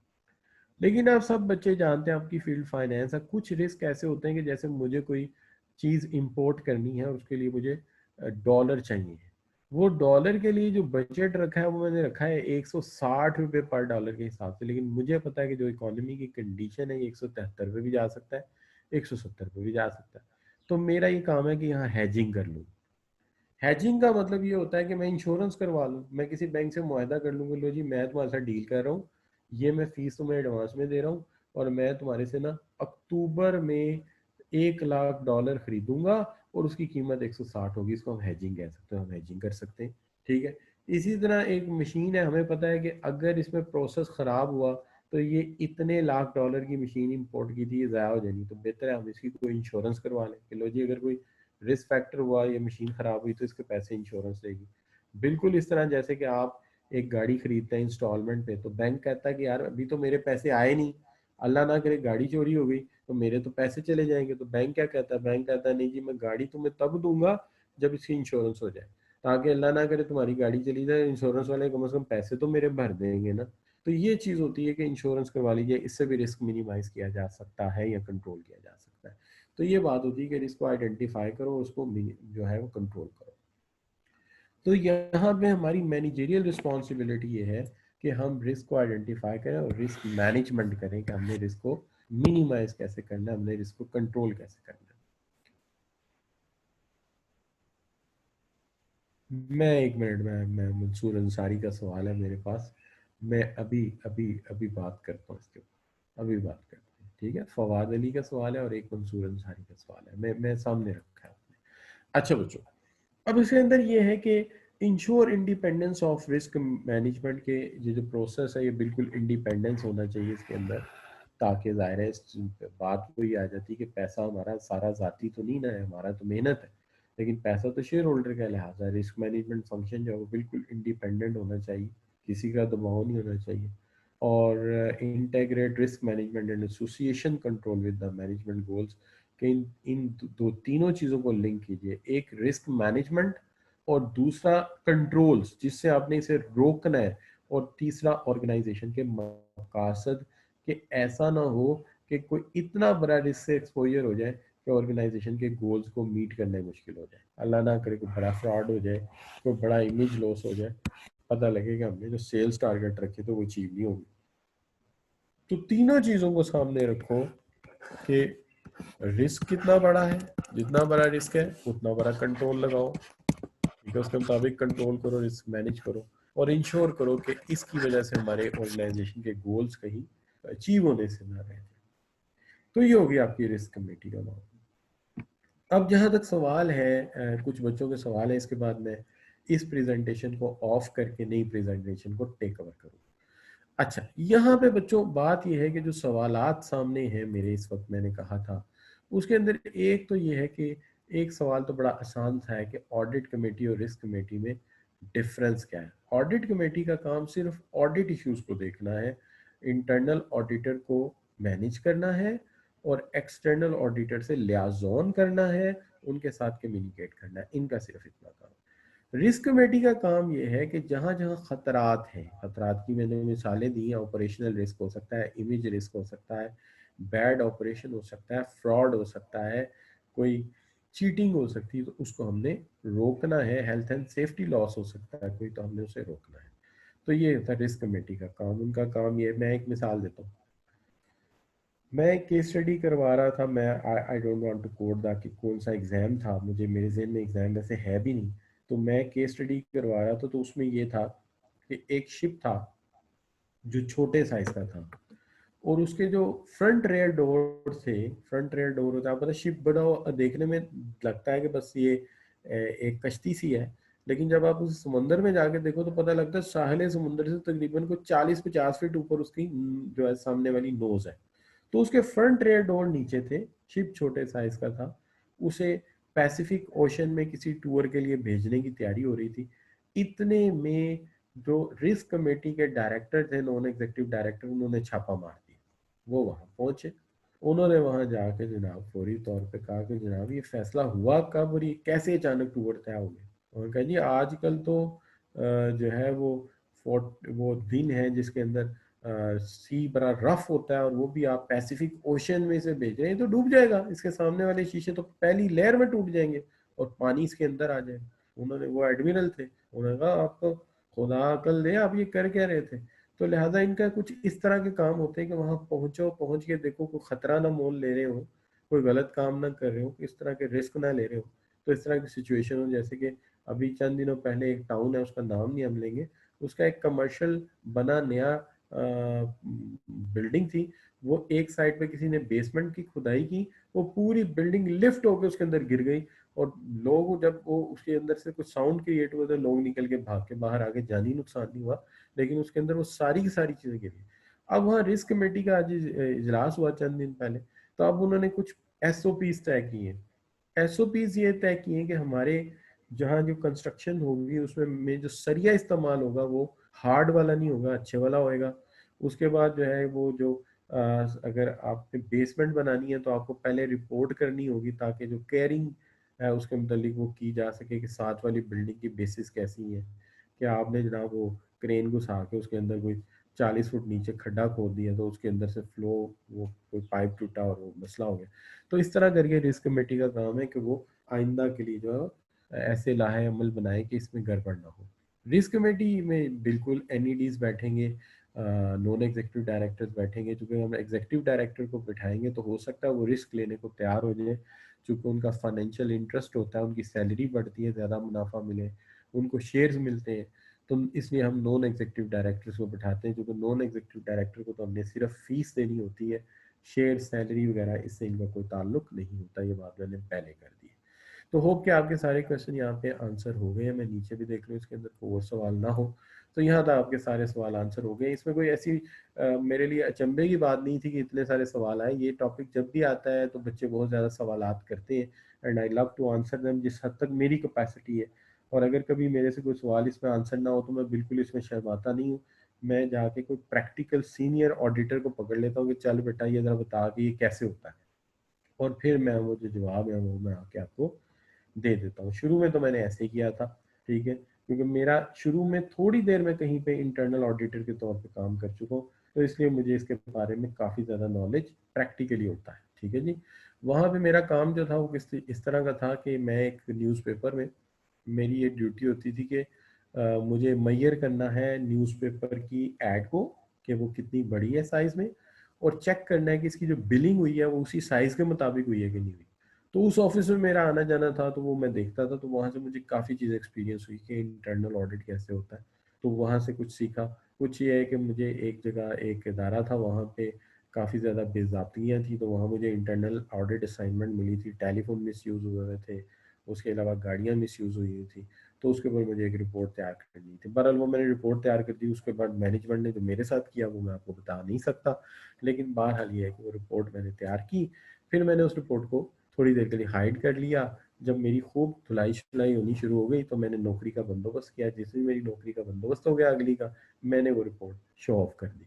उससे पहले मैंने उसे छुपाए रखा। मैंने कहा जितनी देर अपनी रोटी लगी हुई है इसी देर तो रखो। और ये ऐसा ही होता है कि अक्सर इंटरनल ऑडिटर रिपोर्ट्स बना लेते हैं और उनको रख देते हैं, पहले नौकरी का बंदोबस्त करते हैं फिर उसको बताते हैं। ये बातें प्रैक्टिकल की हैं, बाद में करेंगे, इसमें ना लिख देना कहीं, ये तो मैं वैसे शेयर कर रहा था। अच्छा, यहाँ पे अब हम नेक्स्ट टॉपिक की तरफ चलते हैं, लेकिन नेक्स्ट नेक्स्ट टॉपिक से पहले मैं 3 मिनट का पॉज लेता हूँ, आप भी ज़रा ब्रेक ले लीजिए और मैं ज़रा पानी वानी पी लेता हूँ और फिर मैं इसको शेयर करता हूँ। आपने जाना नहीं है जी, keep in touch with me. मैं जस्ट अभी 3 मिनट बाद स्टार्ट कर रहा हूँ, बड़ा हम टॉपिक स्टार्ट करने जा रहा हूँ। ये बिल्कुल कॉर्पोरेट गवर्नेंस का पीक होगा जो आज हम डिस्कस करेंगे। इसके अंदर बड़ी अहम बातें होंगी और आज जो इसके बाद मैं बात करने जा रहा हूँ, मैं कॉर्पोरेट गवर्नेंस को लिंक करने जा रहा हूँ कॉर्पोरेट सोशल रिस्पॉन्सिबिलिटी के साथ, जो आपका पिछला टॉपिक है। तो लिहाजा ये बड़ा अहम टॉपिक होगा, तो प्लीज स्टे विद मी। तो आप ये कीजिएगा कि मैं ज़रा ये बस एक गिलास पानी पीता हूँ और मैं अभी वापस आता हूँ, तब तक आप ज़रा इस स्लाइड को देखते रहिए।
अस्सलाम वालेकुम again। तो मैं इस स्लाइड को स्टॉप कर रहा हूँ और नई स्लाइड आपके साथ शेयर करने वाला हूँ। तो स्लाइड थोड़ी देर के लिए गायब होएगी आपके सामने से। अब मैं चलता हूँ दूसरी स्लाइड्स की तरफ।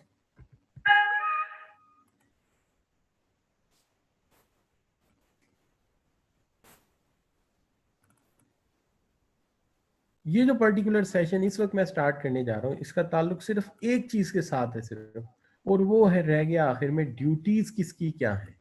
तो ड्यूटीज यहाँ पे वैसे तो एक लंबी लिस्ट हो सकती है, लेकिन मैं प्योर कॉर्पोरेट गवर्नेंस तो नहीं पढ़ा रहा ना, इसलिए मैं ड्यूटीज जो आपके सामने रख रहा हूँ वो सिर्फ जो है वो चंद एक इम्पॉर्टेंट करेक्टरिस्टिक्स जो पाए जाते हैं हमारी ऑर्गेनाइजेशंस में उसके हवाले से। इसलिए आपने देखा होगा मैंने एक सेशन और आगे इसको कर दिया है, ताकि जब आपको मैं स्लाइड्स पोस्ट करता हूँ तो आपको पता हो कि 47th टॉपिक हो गया आपका। अच्छा, इन इन द बिग टॉपिक्स, और मैं इसको कॉर्पोरेट गवर्नेंस का चौथा सेशन आपके साथ कंसीडर करूंगा। अब देखिए इसके अंदर मैं करने क्या जा रहा हूँ। सबसे पहले तो हमें कंटेंट्स देख लेने चाहिए।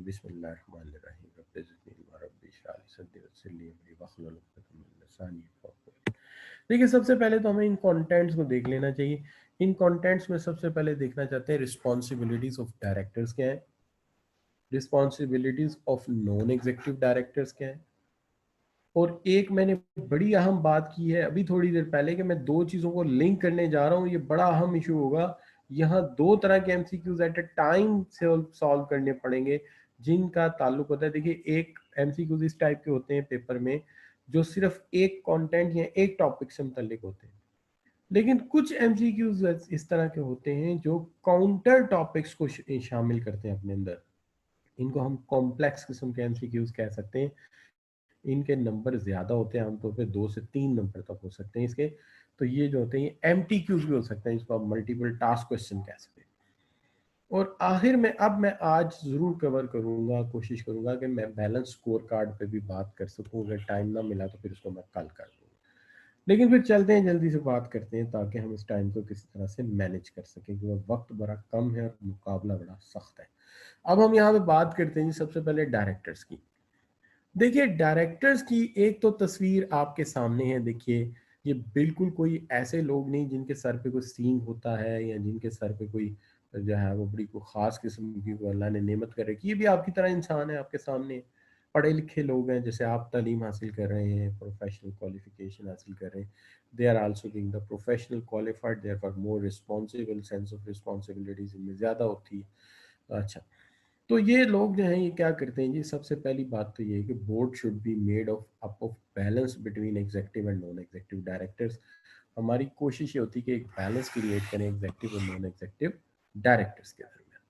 अब ये जो बैलेंस हम क्रिएट करते हैं उसमें इशू ये होता है कि आम तौर पे जो मैंने कॉर्पोरेट गवर्नेंस पढ़ी है इसमें सिंगापुर कोड देखा है मैंने, इसमें पाकिस्तान का कॉर्पोरेट कोड है, वो तकरीबन यूके वाला ये सारे का सारा।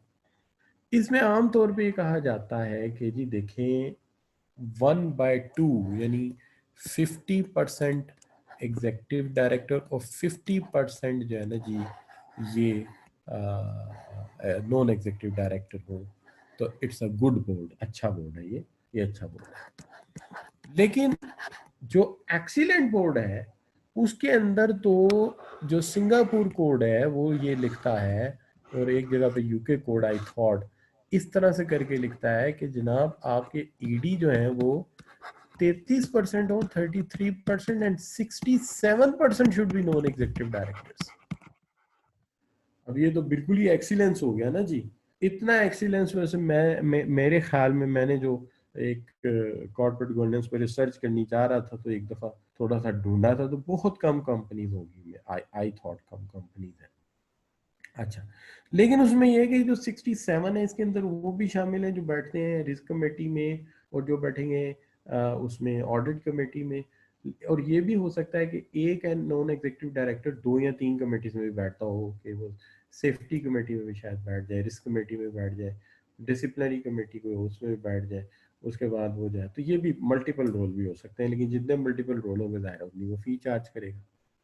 तो ये बड़ी कंपनियों को तो इससे कोई कंसर्न नहीं। लेकिन मिनिमम मिनिमम क्या हो सकता है, यानी ये अच्छा है, ये एक्सीलेंट है, लेकिन मिनिमम क्या है, मिनिमम इसके उलट हो सकता है कि 67% ईडी हो और फिर कम अज कम 33% जो है एनईडी होने चाहिए। ये मिनिमम रिक्वायरमेंट है या मिनिमम प्रिंसिपल फॉलो किया आपने तो इतना किया है।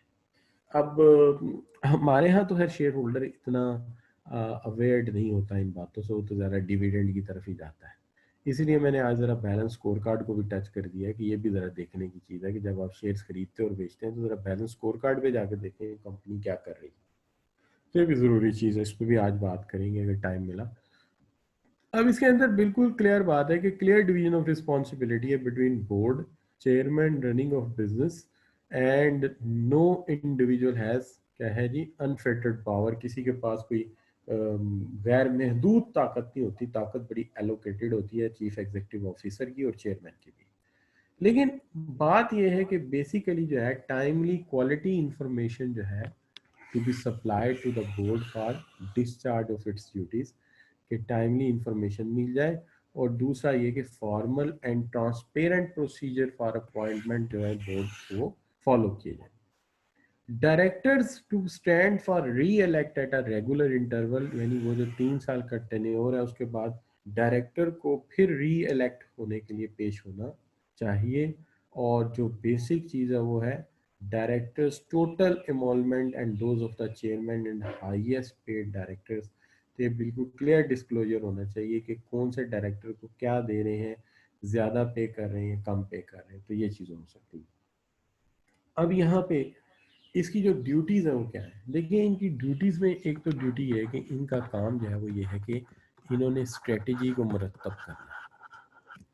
स्ट्रेटजी के लिए जाहिर बात है इन्हें ये पता होना चाहिए इनकी कंपनी का विजन क्या है, इनकी कंपनी का मिशन क्या है, तो उस मिशन और विजन की रोशनी में अपनी स्ट्रेटेजी को इन्होंने मरतब करना। तो ये इनका काम, पहली बात। दूसरी बात ये है कि एज अ टॉप मैनेजमेंट इनका काम ये है कि ये लोग जो है वो बाकी के सारे स्टाफ को क्या करें, बाकी सारा स्टाफ, बाकी सारी टीम जो है उसको ना सिर्फ ये हायर करें बल्कि उनसे ये अच्छी परफॉर्मेंस डिलीवर करवाएं, क्योंकि बाकी की सारी टीम इनके अंडर काम कर रही है। सो देयर फॉर इनकी रिस्पॉन्सिबिलिटी है कि उनसे एक अच्छा जो है ना आपको परफॉर्मेंस लेके दें शेयर होल्डर्स को, कि they will deliver their best. तो विजन और मिशन के मुताबिक काम करें, स्ट्रेटेजी के मुताबिक काम करें, टॉप मैनेजमेंट के तौर पे ये दूसरी टीम को ऑर्गेनाइज करें। इसके बाद ये है कि जो प्रोडक्ट्स प्रोड्यूस किए जा रहे हैं, जो प्रोजेक्ट्स चल रहे हैं, उसके अंदर ये ख्याल रखें कि हमारे प्रोडक्ट और प्रोजेक्ट्स परफॉर्मेंस अच्छी दें। क्योंकि देखिए अगर हम अर्न नहीं करेंगे तो डिविडेंड कहाँ से देंगे, अर्न नहीं करेंगे तो पेमेंट्स कहाँ से टाइम पे करेंगे। तो मेक द बिजनेस सक्सेसफुल, यानी इनका काम ये है कि बिजनेस की सक्सेस को इंश्योर करें, बिजनेस की सक्सेस को इंश्योर करें कि बिजनेस की सक्सेस हर सूरत होनी चाहिए। लेकिन इसके साथ साथ इनका काम ये है कि प्रिंसिपल्स ऑफ कॉर्पोरेट गवर्नेंस के अंदर ही इन्होंने काम करना है, प्रिंसिपल ऑफ कॉर्पोरेट गवर्नेंस के अंडर इन्हें काम करना है, इससे बाहर कोई काम इन्होंने नहीं करना। तो must be remain in some limits, के लिमिट्स के अंदर है। लेकिन इसके साथ साथ आप याद रखिए, अच्छी मैनेजमेंट वो नहीं होती जो आज प्रॉफिटेबल है। अच्छी मैनेजमेंट वो होती है, या अच्छे डायरेक्टर्स वो होते हैं, या अच्छा बोर्ड वो होता है जो आज भी प्रॉफिटेबल है लेकिन फ्यूचर के प्रोजेक्ट्स पे भी सोच रहे हैं कि जब आने वाले दौर में हालात बदलेंगे तो उस वक्त हमारे पास क्या प्रोजेक्ट्स होंगे। तो देखिए आज काश करके खा जाए तो फिर तो ये वही बात होगी ना, बचपन में हमने एक स्टोरी पढ़ी थी तो उसकी बुलबुल की और उसकी चूंटी की। तो चूंटी उसको एडवाइस करती है कि जब गर्मियां थी उसे तुम्हें चाहिए था उस वक्त ही फूड इकट्ठा कर लेते, अब सर्दियां तो तुम बैठ के एक डाल पे उल्लू की तरह देख रहे हो, तो पहले प्लान करते। अच्छा, तो यही चीज है कि देखिए इंसान को बचपन से हम सिखाना शुरू कर देते हैं, वो सीखता नहीं जाके।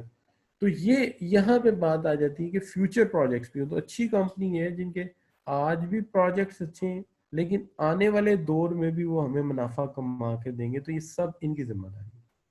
उसकी वजह देखिए, आप बच्चे नहीं हैं, अब आपके इतना एक्सपोजर होना चाहिए कि आपको ये पता हो कि दुनिया में जो भी शख्स आया है, जाहिर है उसका एक बचपन आया है, फिर उस पर एक जवानी आई है, फिर बुढ़ापा आएगा और फिर दुनिया से चला जाएगा। ऐसे ही होता है ना जी। अगर बायोलॉजिकली देखें, मैं ये नहीं कह रहा कि हमेशा ऐसे ही होता है। अच्छा, तो ये चीज प्रोडक्ट लाइफ साइकिल में भी तो होगी ना यार। प्रोडक्ट आगे जाके आप इंटरप्राइज मैनेजमेंट पढ़ेंगे तो उसके अंदर ये सारी चीजें आएंगी, और अगर अल्लाह ने चाहा अगर मैंने पढ़ाई तो आई will try my level best कि उसमें भी आपको मैं ज़्यादा क्लियर कॉन्सेप्ट दे सकूँ। लेकिन फिलहाल मैं उसको सिर्फ एक छोटा सा डिस्कशन आप साथ कर सकता हूँ कि जैसे देखिए एक प्रोडक्ट भी जो होता है ना उसकी भी लाइफ होती है। मिसाल के तौर पे उसका एक एक दौर आता है जब उसका उसका आइडिया आपके जहन में आता है, यानी आप उसका इंट्रोडक्शन करते हैं मार्केट में। सॉरी, आइडिया तो पहले आता है, इंट्रोडक्शन करते हैं। इंट्रोडक्शन के बाद उसकी ग्रोथ होती है, ग्रोथ के बाद उसकी मेच्योरिटी आती है, और मेच्योरिटी के बाद वो प्रोडक्ट जो है वो डिक्लाइन करना शुरू कर देता है, जैसे कि इंसान है। तो देखिए फैमिली कैसे चलती, खानदान कैसे चलता है। अगर बायोलॉजिकली देखिए तो होता ये है कि जो पहले लोग होते हैं वो बूढ़े होना शुरू होते हैं, आगे नए बच्चे आगे टेक ओवर कर लेते हैं। इसी तरह प्रोडक्ट्स में होता है कि जी अगर मैं if I am code any name the company from here, with समझाने के लिए ज़रूरी है कि जी एक कंपनी है उसने 70 या 80 की दहाई में एक FX नामी गाड़ी लॉन्च की। लोगों ने बड़ी खरीदी, बहुत बिकी, हर जगह नजर आती थी, इस्लामाबाद, लाहौर, कराची में। लेकिन वो आहिस्ता आहिस्ता अनपॉपुलर हुई। उन्होंने मेहरान लॉन्च कर दी, वो फिर ऊपर चली गई। मेहरान एक अरसा बिकती रही, फिर लोगों ने कहा यार इसका AC अच्छा नहीं, इसके अंदर कंट्रोल्स अच्छे नहीं, लग्जरी नहीं। उन्होंने जो है क्या किया, जिन्होंने आल्टो इंट्रोड्यूस करा दी। इसी तरह से क्या है कि वो सोचते हैं कि यार हमने अपने शेयर होल्डर को फ्यूचर में कहाँ से कमा के देना है, तो इससे पहले कि अगली गाड़ी की जिंदगी खत्म हो जाए, सॉरी पिछली गाड़ी की जिंदगी खत्म हो जाए, एक नई गाड़ी लॉन्च कर देनी चाहिए। तो प्रोडक्ट भी बूढ़े हो जाते हैं जैसे कि इंसान बूढ़े हो जाते हैं, बिजनेस या बिजनेसेस भी बूढ़े हो जाते हैं जैसे इंसान बूढ़े हो जाते हैं। तो जो कंपनीज हैं, जो ब्रांड्स हैं, इनका काम है सोचना कि हमने आगे क्या करना है।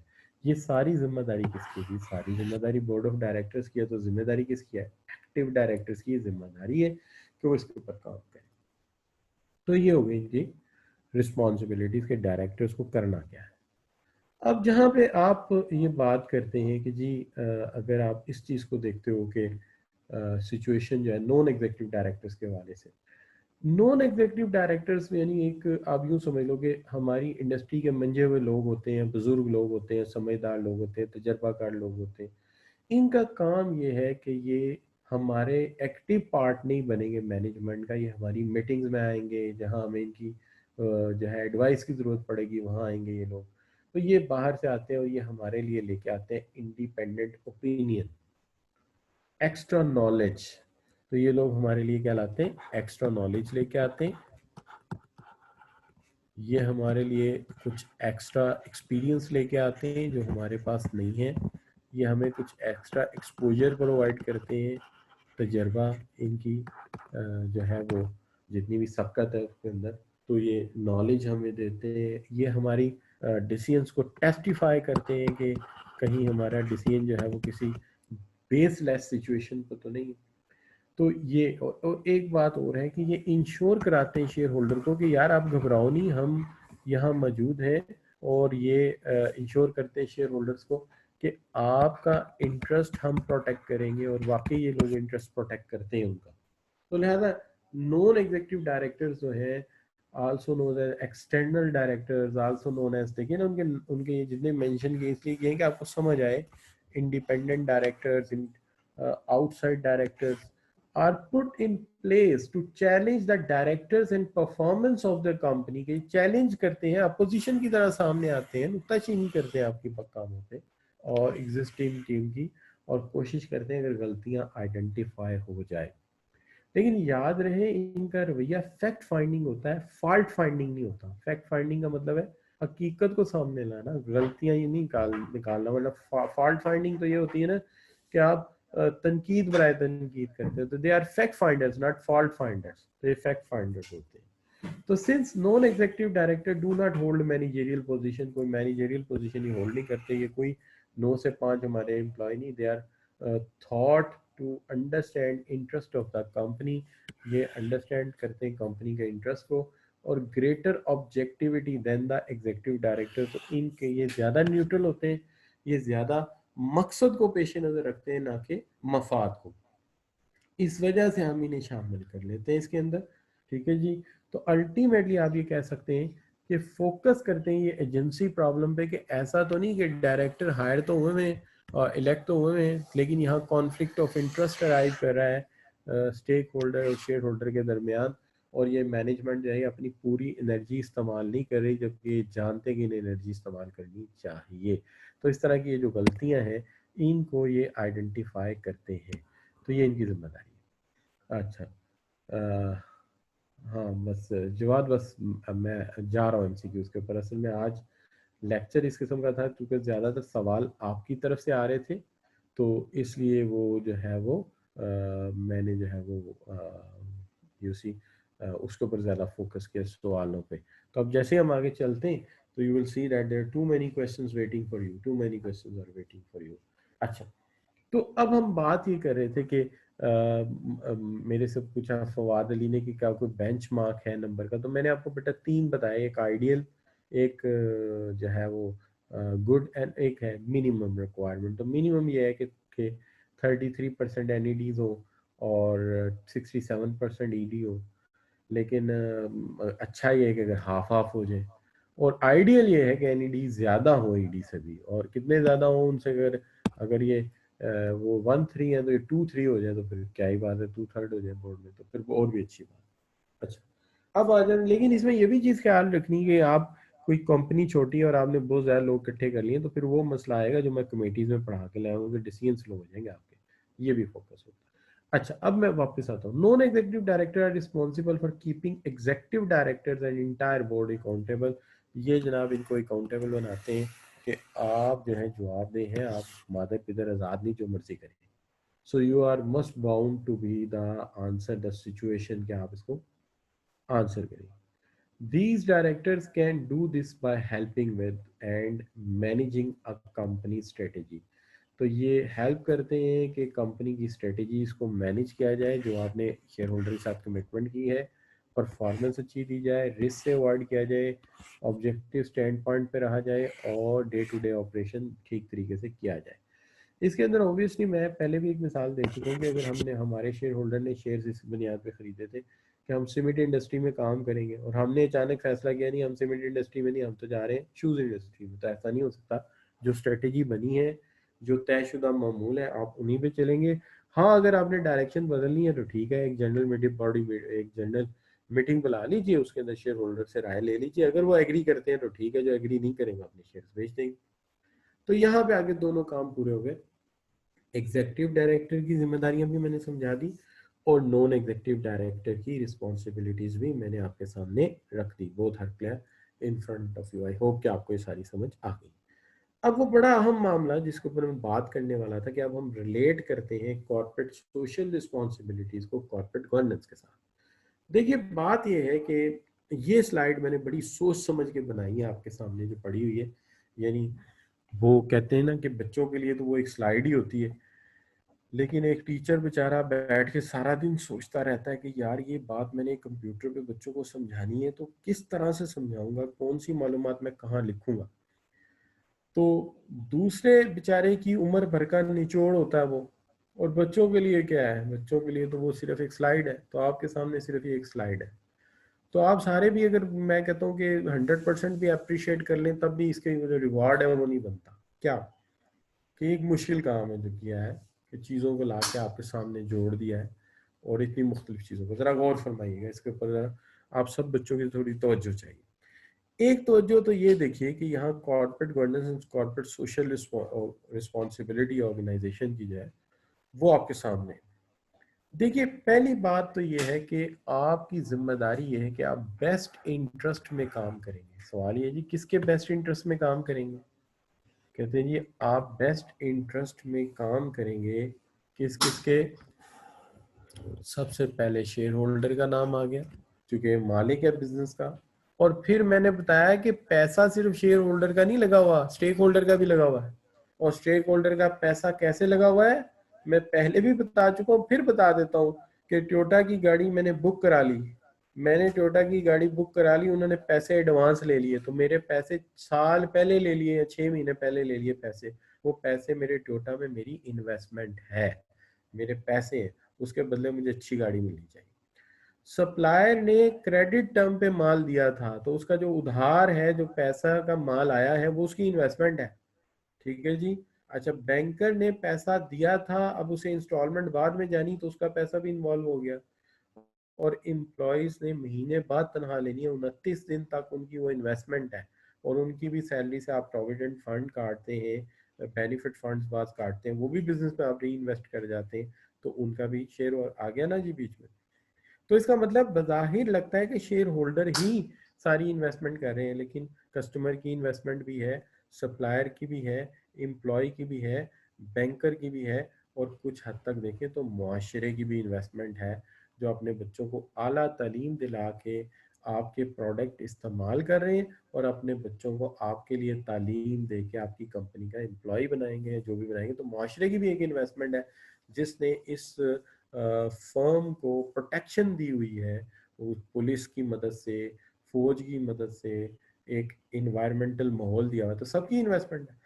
लिहाजा आप शेयर होल्डर के लिए भी काम करेंगे, लेकिन जितने भी स्टेक होल्डर हैं उनके लिए भी काम करेंगे। और आते आते आते मैं आपको ले आया मुआशरे पे, सोसाइटी पे, जिसने हमें इज्जत बख्शी है हमारे ब्रांड को। वो टोयोटा है, सुजुकी है, पैकेजेस है, नेस्ले है, वो तमाम जो नाम दिए हैं, जो बड़े बड़े नाम बने हैं, वो चाहे कैप्को हो जाए या हमारा मास्टर मोल्टीफॉर्म हो जाए, ये तमाम नाम जो है मुआशरे ने रिस्पेक्ट दी है। और ठीक है, तो मुआशरे ने ही इन्हें एम्प्लॉयज़ दिए हैं, मुआशरा ही इनको इनपुट सप्लाई कर रहा है, वही इनकी आउटपुट इस्तेमाल कर रहा है।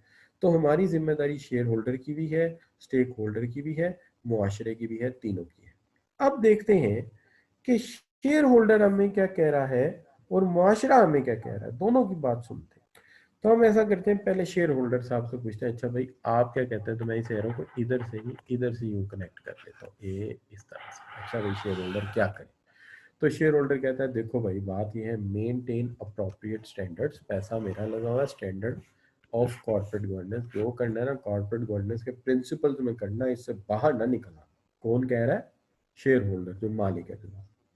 एक दफा मुआशरे से भी जाके पूछ लेते हैं कि जनाब सोसाइटी साहबा आप क्या चाहती हैं, तो सोसाइटी हमें क्या कहती है, मुआशरा हमें क्या कहता है? मुआशरा हमें कहता है कि देखो भाई बात ये है, maintain appropriate standards of corporate social responsibility, कि इस तरह काम करना कि जो तुम्हारे ऊपर मुआशरे की अखलाकी जिम्मेदारियां हैं वो पूरी करनी है तुमने। ठीक हो गई जी बात। तो हमने पहली बात क्या की थी? पहली बात ये की थी कि हमारी जिम्मेदारी शेयर होल्डर की भी है, हमारी जिम्मेदारी स्टेक होल्डर की भी है, हमारी मुआशरे की भी जिम्मेदारी हमारे ऊपर है।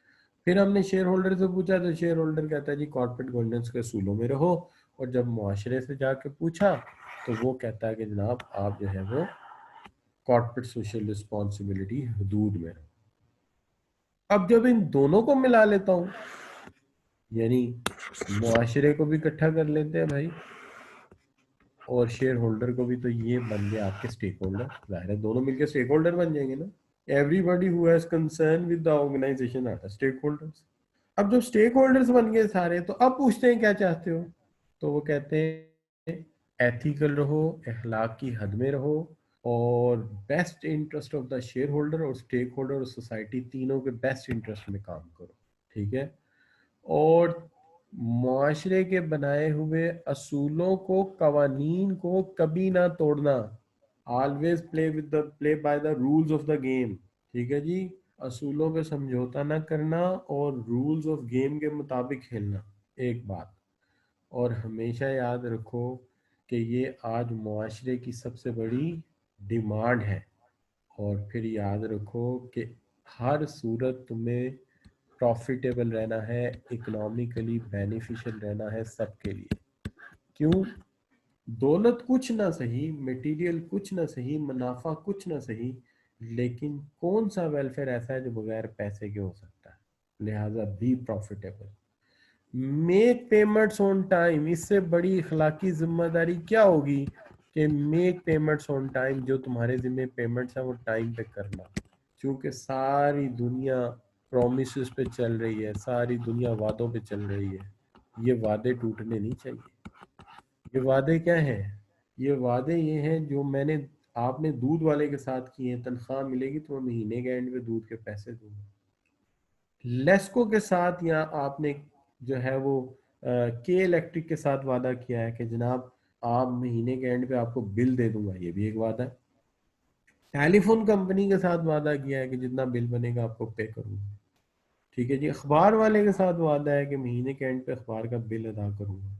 क्रेडिट कार्ड जो यूज किया है बैंक के साथ वादा है कि पे मिलेगी तो आपको पेमेंट करूंगा। और जनाब अगर इसने पेमेंट टाइम पे ना की तो आप पेमेंट आगे नहीं करेंगे। और जब आप पेमेंट आगे नहीं करेंगे तो वो दूध वाला आगे तूरी वाले को पैसे नहीं देगा। ठीक है। और फर्टिलाइजर वाले को पैसे नहीं देगा। इसका मतलब पूरा मुआशरा ही लेट हो जाएगा। पूरा मुआशरा ही लेट हो जाएगा। लिहाजा दिन लगाओ या रात लगाओ, पूरी मेहनत करो कि आपने प्रॉफिटेबल रहना है, इकोनॉमिकली बेनिफिशियल रहना है, चाहे आप फर्द हो चाहे आप कंपनी हो। क्योंकि अगर पैसे नहीं होंगे तो अब्बा जी की दवाई कहाँ से आएगी? ठीक है।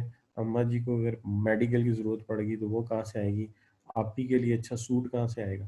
तो ये सब चीज़ें कब आएंगी? When you are economically beneficial. तो कंपनी के लिए तो फिर बहुत ज़्यादा ज़रूरी है कि हम माशरती तौर पे पेमेंट्स वक्त पे करें।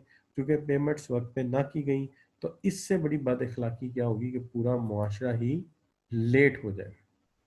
ठीक है। पूरा मुआशरा ही लेट हो जाएगा, तो पूरे मुआशरे को तो हम लेट नहीं ना कर सकते, क्या ख्याल? लिहाजा we should go for that. बिल्कुल बेटा, शेल कंपनी, बिल्कुल आपने सही कहा, जो इमेज जो बना है, बल्कि शेल जो है वो मल्टीनेशनल नहीं है, ट्रांसनेशनल कंपनी। अब पूछेंगे ट्रांसनेशनल कंपनी क्या होती है, चलो वो भी बता देता हूँ। अब देखिए बात यह है कि हमें ये सारी जिम्मेदारियां, तो ओवरऑल क्या है, अखलाकियात के अंदर रहना है, कानून की पासदारी करनी है, मुआशरे की रिक्वायरमेंट्स को देखना है, कॉर्पोरेट गवर्नेंस के असूल के अंदर खेलना है, मुनाफा बख्श रहना है, और कानून को कभी भी तोड़ना नहीं है। अब जो आपका सवाल था शेल वाला, मैं आप बताता हूँ आपको। जिस कंपनी का किसी एक मुल्क में बोर्ड बैठता है, ठीक है जी, बोर्ड ऑफ डायरेक्टर एक मुल्क में है, तो किसी दूसरे मुल्क में बिजनेस ऑपरेशन हो रहा है, किसी एक दूसरे मुल्क में, वो मल्टीनेशनल हो गई। लेकिन जिस कंपनी के बोर्ड ऑफ डायरेक्टर एक से ज्यादा मुल्कों में बैठते हैं वो ट्रांसनेशनल कंपनी होती है। और शेल के board of directors multiple countries के अंदर बैठते हैं, इसलिए हम इसको ट्रांसनेशनल कंपनी का नाम देते हैं। अच्छा बच्चों, लेकिन एथिक्स के हवाले से इसकी हिस्ट्री को बहुत अच्छी नहीं है, कि अगर आप कहें एथिक्स के हवाले से इसकी बहुत अच्छी हिस्ट्री है। अच्छा, एक दो जगह मैंने पढ़ा है कि इन्होंने कुछ वायलेशंस किए, तो मैंने शायद इसकी एग्जांपल आपको दी थी कॉर्पोरेट सोशल रिस्पॉन्सिबिलिटी में, केस स्टडीज के अंदर। अच्छा बच्चों, अब बात आ गई यहाँ पे जो बड़ी जरूरी है कि जनाब, corporate social responsibility refers to the idea that company should, क्या आइडिया है कि company should, so this is what the MCQ in front of you, the first MCQ of this particular session जो मैंने अभी स्टार्ट किया था, ठीक है जी। तो जनाब कहते हैं क्या होना चाहिए, आप जरा इसमें से चूज कर दीजिए जी। तो आप में से कुछ बच्चे सवाल का जवाब देने के लिए बहुत इंथुजियास्टिक हैं। चार पांच बच्चे यहाँ हो सकता है, शायद वो जो है हमारे जो है वो ऑर्गेनाइजेशन के लोग हों, वो शायद बीच में से एग्जिट कर गए। अच्छा बच्चों, तो देखिए जवाद बुखारी साहब जो हैं, ये इसकी निस्बत जो है गुसान खान फवाद अली का जवाब ज़्यादा बेहतर है। इन्होंने बी ऑप्शन पिक किया है। ज़ियान में मजीब ने भी बी ऑप्शन पिक किया है। इसके बाद उज़ैमा नदीम है, फिर उसके बाद उसामा हसन है, और कौनैन सैयद हैं, अम्मार हैं, निदा जैनब है। इन तमाम बच्चों ने बी ऑप्शन पिक किया है। मैं देखता हूँ क्यों पिक किया जी। देखिए, सबसे पहली बात है, play an active part in the social life of local neighbourhood.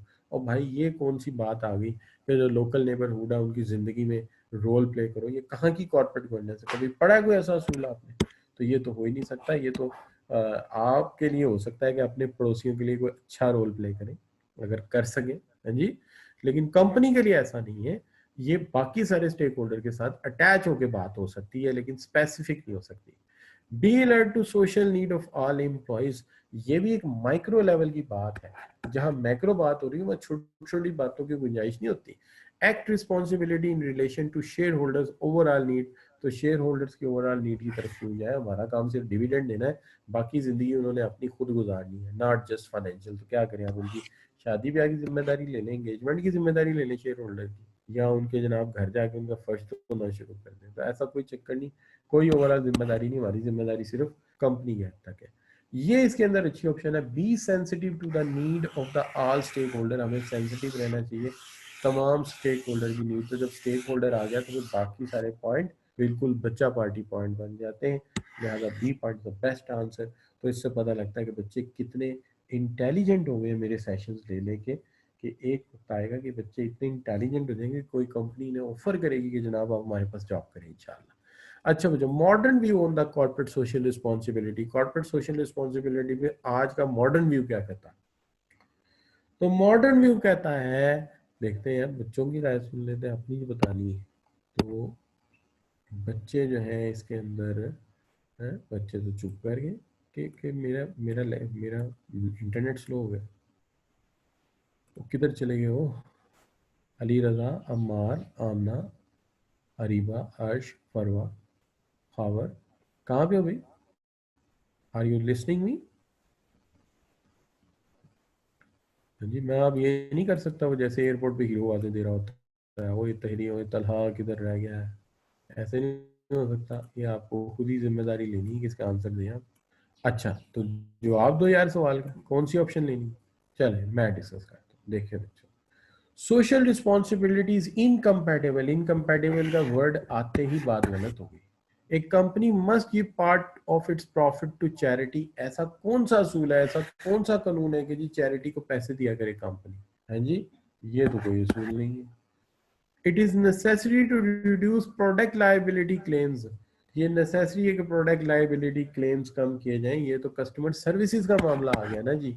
तो सबसे ऊपर जो लिखा है, it is way to further a company's business attract additional share holder के, मॉडर्न व्यू ये कहता है कि जो कंपनियां एथिकली रिस्पॉन्सिबल है, जो कंपनियां प्रॉफिट अच्छा कमा रही हैं, जो कंपनियां ज़्यादा जिम्मेदारी से काम कर रही हैं, लोग उनके शेयर ज़्यादा खुशी से खरीदते हैं, लोग उनके प्रोडक्ट ज़्यादा जिम्मेदारी से खरीदते हैं। उसकी वजह ये कि उन्हें पता है कि ये हमें धोखा नहीं देंगी।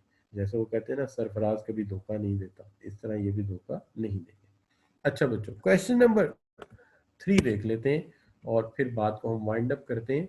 Which of the following would best explain the concept of sustainability development? Sustainability development मैं मानता हूँ कि आल्दो की इसके ऊपर बात पहले कर चुका हूँ किसी लेक्चर में, आज नहीं की, लेकिन सवाल आज आ गया सामने तो मैंने कहा रख देते हैं, देख लेते हैं पिछला लेक्चर कितना याद है आपको। क्यों जी? चल, सस्टेनेबिलिटी डेवलपमेंट का मतलब क्या है? कोई बच्चा जवाब देना चाहे तो मोस्ट वेलकम। बिल्कुल सही, उसामा ने बी ऑप्शन ली है, वेल डन जी।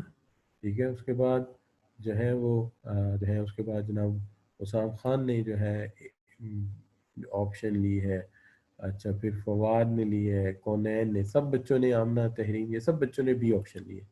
देखिए, सस्टेनेबिलिटी का मतलब ये होता है कि हमारे पास जितने भी वसाइल आज हैं हम उन्हें इस्तेमाल करेंगे। वो पानी है, वो केमिकल्स हैं, या सॉरी वो गैस है या पेट्रोल है, लेकिन हम जब उन्हें इस्तेमाल करेंगे तो हम आने वाली नस्लों पे कंप्रोमाइज़ नहीं करेंगे। उनकी ज़रूरियात पे हम हर सूरत इंश्योर करेंगे कि हम भी नहीं इस्तेमाल करें, लेकिन आने वाली नस्लें भी इनको इस्तेमाल कर रही हों। ऐसा ना हो कि हम इन्हें ख़त्म ही कर दें। तो ये एग्जैक्ट डेफिनेशन है, the development which meets at the need of present without compromising the ability of future generation to meet their own needs. कि ऐसा ना हो कि आज ऐसी डेवलपमेंट करें कि वसाइल सारे खुद खर्च कर जाएं और आने वाली नस्लें पानी की बूंद बूंद को तरस रही हों और उनके पास जो है ज़रूरियात ज़िंदगी की चीज़ें ही ना हो। तो ऐसा नहीं। जैसे मैं अक्सर वो मिसाल देता हूँ कि जी आप क्या करें जी, आप मछलियाँ भी सारी खा जाएं, ठीक है, तेल भी सारा इस्तेमाल कर जाएं, पानी भी सारा पी जाएं, तो अक्सर ये कहा जाता है जी साबुन 20 मिनट तक मल के रखें हाथों पे, 20 मिनट क्या 20 सेकंड तक हाथ पानी साबुन मले, ताकि कोरोना का वायरस अल्लाह ना करे हाथ पे तो धुल जाए। लेकिन 20 सेकंड हाथ पे साबुन मलते रहना, 20 सेकंड नलका खुला नहीं रखने को कहा था। हमारे यहाँ क्या होता है कि जाके पहले नलका खोल देते हैं, 20 सेकंड हाथ धोते रहते हैं और 20 सेकंड तक नलका चलता रहता है। भाई, जो चीज अल्लाह को गिन के हिसाब देनी है वो गिन के इस्तेमाल करो। डब्बे में पानी लिया करो और डब्बे से इस्तेमाल किया करो, और अगर ज्यादा डर है तो सिर्फ उस वक्त नलका खोलो जब साबुन लगा लिया है, फिर उसके बाद हाथ धो लो। तो ये आप जरा नोट कीजिएगा कि मैं अक्सर बच्चों को कहता हूँ कि जब आप वजू भी करते हो तो वजू का पानी कितना इस्तेमाल करते हो, कभी नोट किया है?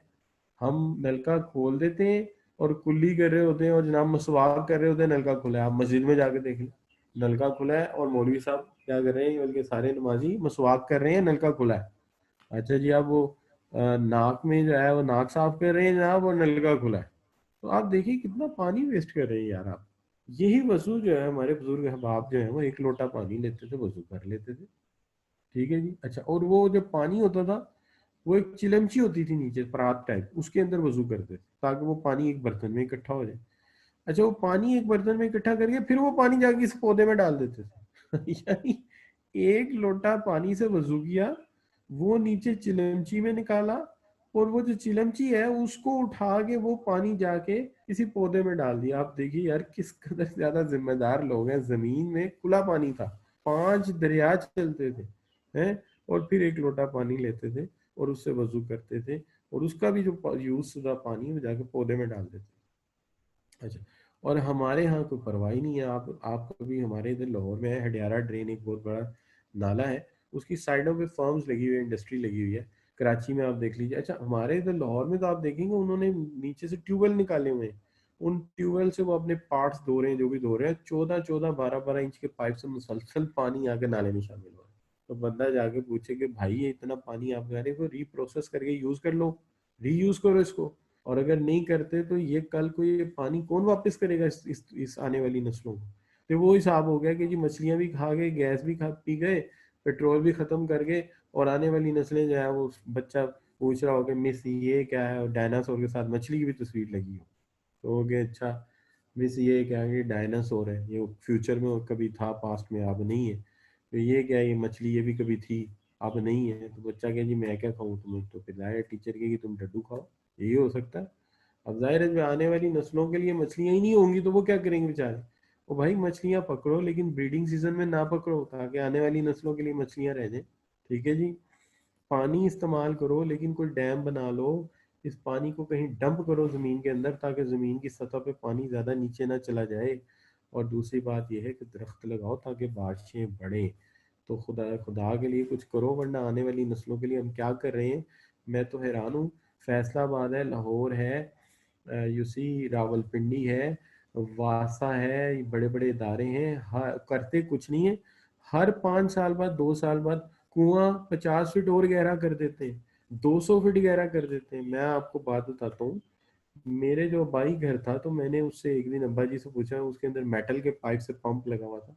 मैंने कहा जी कितना खुदाई हुई इसके अंदर, कितना? ये कहते 50 फीट। आज आप किसी से पूछे 250 फीट से पहले पानी नहीं निकलेगा, यानी 5 गुना पानी नीचे चला गया। और पीने के लिए पानी यहाँ एक सोसाइटी में फिल्ट्रेशन प्लांट का ट्यूबवेल है, मैंने पूछा जी कितना, कहते जी 3000 फीट गहरा उसको लेके गए, पानी पीने के काबिल निकला। अब आप खुद सोचिए कि आप किस तरफ जा रहे हैं, आप क्या कर रहे हैं, कौम के साथ आपने करना क्या है। तो आप यंग बच्चे हैं, आप जरा थोड़ा सा इस बात को अवेयर हो। फेसबुक अकाउंट है आपके, आपके पास जो है वो पब्लिक ओपिनियन है, तो आप ज़रा लोगों को समझाएं कि यार प्लीज़ पानी जो है वजू के लिए लेते हो कुल्ली कर लो, चलो चलते पानी में, फिर पानी डब्बे में ले लो। बाकी जो मुंह हाथ धोना है, जो कोनियाँ धोनी है, पैर धोने हैं, उसके लिए पानी वो जो है डब्बे से इस्तेमाल करो ताकि वो ज़ाया ना हो, और जो पानी वेस्ट हो रहा है उसको उठा के यूज़ किया जाए। अब जो चाइनीज़ हैं वो पानी के दो हिस्से कर लेते हैं। एक हिस्सा जो है वो है जो हमारे नहाने का है और हमारे वजू करने का है या मुंह हाथ धोने का, उस पानी को ले रहा है, सेप्टिक में नहीं शामिल करते, उसको एक अलग टैंक में डाल देते हैं। और वो पानी पौधों के लिए इस्तेमाल करते हैं, और ये जो हमारी वॉश फ्लश वॉश वाली जो टैंकी है उनमें डाल देते हैं। साबुन वाला पानी भी फ्लश ही करना है ना, उसके लिए वो यूज़ कर लेते हैं। और सिर्फ वो जो है वो नहाने के लिए साफ पानी आता है, और फ्लश टैंकियों के लिए वो फिर यूज़ शुदा साबुन वाला पानी आ जाता है, और वही पानी उठा के वो पौधों को दे देते हैं। और जनाब वो जो है वो घर के अंदर ही जो पानी इस्तेमाल हो रहा है उसका आप कह लीजिए कि 2/3 जो है वो दोबारा यूज कर लेते हैं, और 1/3 फिर आगे रीप्रोसेस हो जाता होगा। और जो हमारे पुराने भाई घर थे वो इस तरह के होते थे कि ये घर है और इसके यहाँ 2 कमरे हैं, और हमेशा यहाँ एंट्रेंस के पास लेफ्ट या राइट साइड के ऊपर वॉशरूम होता था ताकि वाटर वेस्ट कम से कम हो। और अब जनाब ये होता है कि पीछे जो कमरे हैं उनके पीछे सहन है और यहाँ पे वॉशरूम बने हुए हैं 2, और यहाँ से जनाब गली से, साइड की गली से ये लंबा पाइप यहाँ से लेके यहाँ तक जा रहा है। ये सारा वाटर वेस्ट नहीं तो और क्या है। अब आपको अगर फर्ज कीजिए गर्मी है, आपको ताज़ा पानी चाहिए और ये सारी पाइपलाइन यहाँ से लेके यहाँ तक गई हुई है, तो आप 4 बाल्टी पानी निकालेंगे तो फिर ताज़ा पानी आएगा। चूँकि जितना ड्रेनेज है वो ज़ाहिर है बाहर हीट है, वो गर्म पानी आ रहा होगा, वो गर्म पानी आप यूज़ नहीं करेंगे। अगर ये यहीं पे नलका होता और यहीं पे वॉशरूम होता तो that will save the water. तो अंदाज़ा कीजिए कि यार बात ये है कि फिर बात करने को होती है कि हम जो कर रहे हैं क्या वो जेब देता हमें एक, तो हम तरक्की याफ्ता कौम नहीं है, ऊपर से इररिस्पॉन्सिबल बिहेवियर और वेस्ट ऑफ रिसोर्सेज। तो वाकई हम जो अव्वल तो हम डेवलपमेंट कर ही नहीं रहे, यानी एक तो ये होता है कम वक्त चलो जी डेवलपमेंट हो रही है, सस्टेनेबल नहीं हो रही, डेवलपमेंट हो नहीं रही और रिसोर्सेज वेस्ट हो रहे हैं, तो फ्रस्ट्रेशन तो होगी। एनीवे बहरहाल आप बच्चे यंग हैं, आपका काम है आप इन चीज़ों को आगे लेके चलें और सबको समझाएं कि यार ये मामला ऐसे नहीं सुधरेगा, इसके लिए को हल करना पड़ेगा। अच्छा बच्चों, तो यहाँ तक हमने बात कर ली। अब हम जो है इस टॉपिक को इंशाल्लाह कल ख़त्म करेंगे। और बड़ी अहम बात जो है, बहुत सारे बच्चे मेरी बात सुन रहे होंगे इस वक्त, कि जो कल है हमारा लेक्चर वो शुरू होगा 10 बजे से 12 बजे तक। मैं मानता हूँ कल संडे का दिन है, लेकिन संडे के दिन लास्ट टाइम भी हमने लेक्चर दिया था, बड़ा अच्छा रहा था। तो कल संडे को सुबह सुबह आपने उठ जाना है, नमाज पढ़नी है, फिर दोबारा सो जाए बेशक, लेकिन 10 बजे से पहले उठ के आपने फ्रेश होकर बैठ जाना है। ठीक है जी। और चाय का कप लेके मेरा लेक्चर सुनने आ जाना है। और मेरे लिए भी चाय बना लीजिएगा। चले मैं वर्चुअली समझिएगा कि मैं आपके घर आया हूँ, मेरे एक कप अपना पी लें, एक मेरा पी लीजिएगा। ओके बच्चों, सी यू इंशाल्लाह tomorrow. Thank you very much for joining. आज का जो हमारा सेशन था इसमें हमने जो कवर अप किया है, हमने जो है जी कॉर्पोरेट गवर्नेंस को बड़े एजिंग पॉइंट पे जाके कमेटीज़ की जिम्मेदारियां, बोर्ड ऑफ डायरेक्टर्स की जिम्मेदारियां, नॉन एग्जीक्यूटिव जिम्मेदारी की रिस्पॉन्सिबिलिटीज़, एग्जीक्यूटिव डायरेक्टर की रिस्पॉन्सिबिलिटीज़, और आखिर में लाके हमने जोड़ दिया कॉर्पोरेट गवर्नेंस को कॉर्पोरेट सोशल रिस्पॉन्सिबिलिटी के साथ। अब जो हमारे जिम्मे काम रह गया है एक ये है कि बिल्कुल एक ये बता दें कि पुअर कॉर्पोरेट गवर्नेंस क्यों लोग किसी को कहेंगे, अकोमोडेशन स्ट्रेटजी क्या होती है, ये क्यों होती है, ठीक है जी, और बैलेंस स्कोर कार्ड क्या होता है, ये कल हम बता के इस टॉपिक को वाइंड अप कर देंगे और फिर हम चलेंगे इंटरनेशनल बिजनेस इन्वायरमेंट की तरफ कि आज की मल्टीनेशनल इंटरनेशनल बिजनेस इन्वायरमेंट है कैसी, इसके ऊपर कल से इंशाल्लाह हम अपनी बात शुरू कर देंगे। तो सी यू इंशाल्लाह tomorrow, thank you very much for your joining. उससे पहले कि मैं जाऊं, आपका फीडबैक आ जाता तो बहुत अच्छा था कि आज का लेक्चर आपके लिए कैसा रहा। तो फिर मैं वाइंड अप करता हूँ, सिर्फ 1 मिनट दे दीजिए, लगा दीजिए और मुझे बता दीजिए, और बस बता के बेशक आप ऑफ करते जाए कि कैसा रहा आज का लेक्चर। ठीक है जी, 110% कौन सही है, thank you very much for सही। जी बच्चों, और जनाब ये बड़ा मुश्किल सवाल है, how much syllabus left, I will tell you tomorrow इंशाल्लाह, कल हम बात करेंगे इसके ऊपर। या मुझे ज़रा एक एनालिसिस कर लेने दीजिए, मेरे पास जो जो पड़ा हुआ है ना आपका लेक्चर प्लान, वो मैं शेयर कर दूंगा कमिंग वेडनेसडे थर्सडे को इंशाल्लाह आपके साथ कोर्स आउटलाइन सामने रख के बात कर देंगे, ठीक है जी।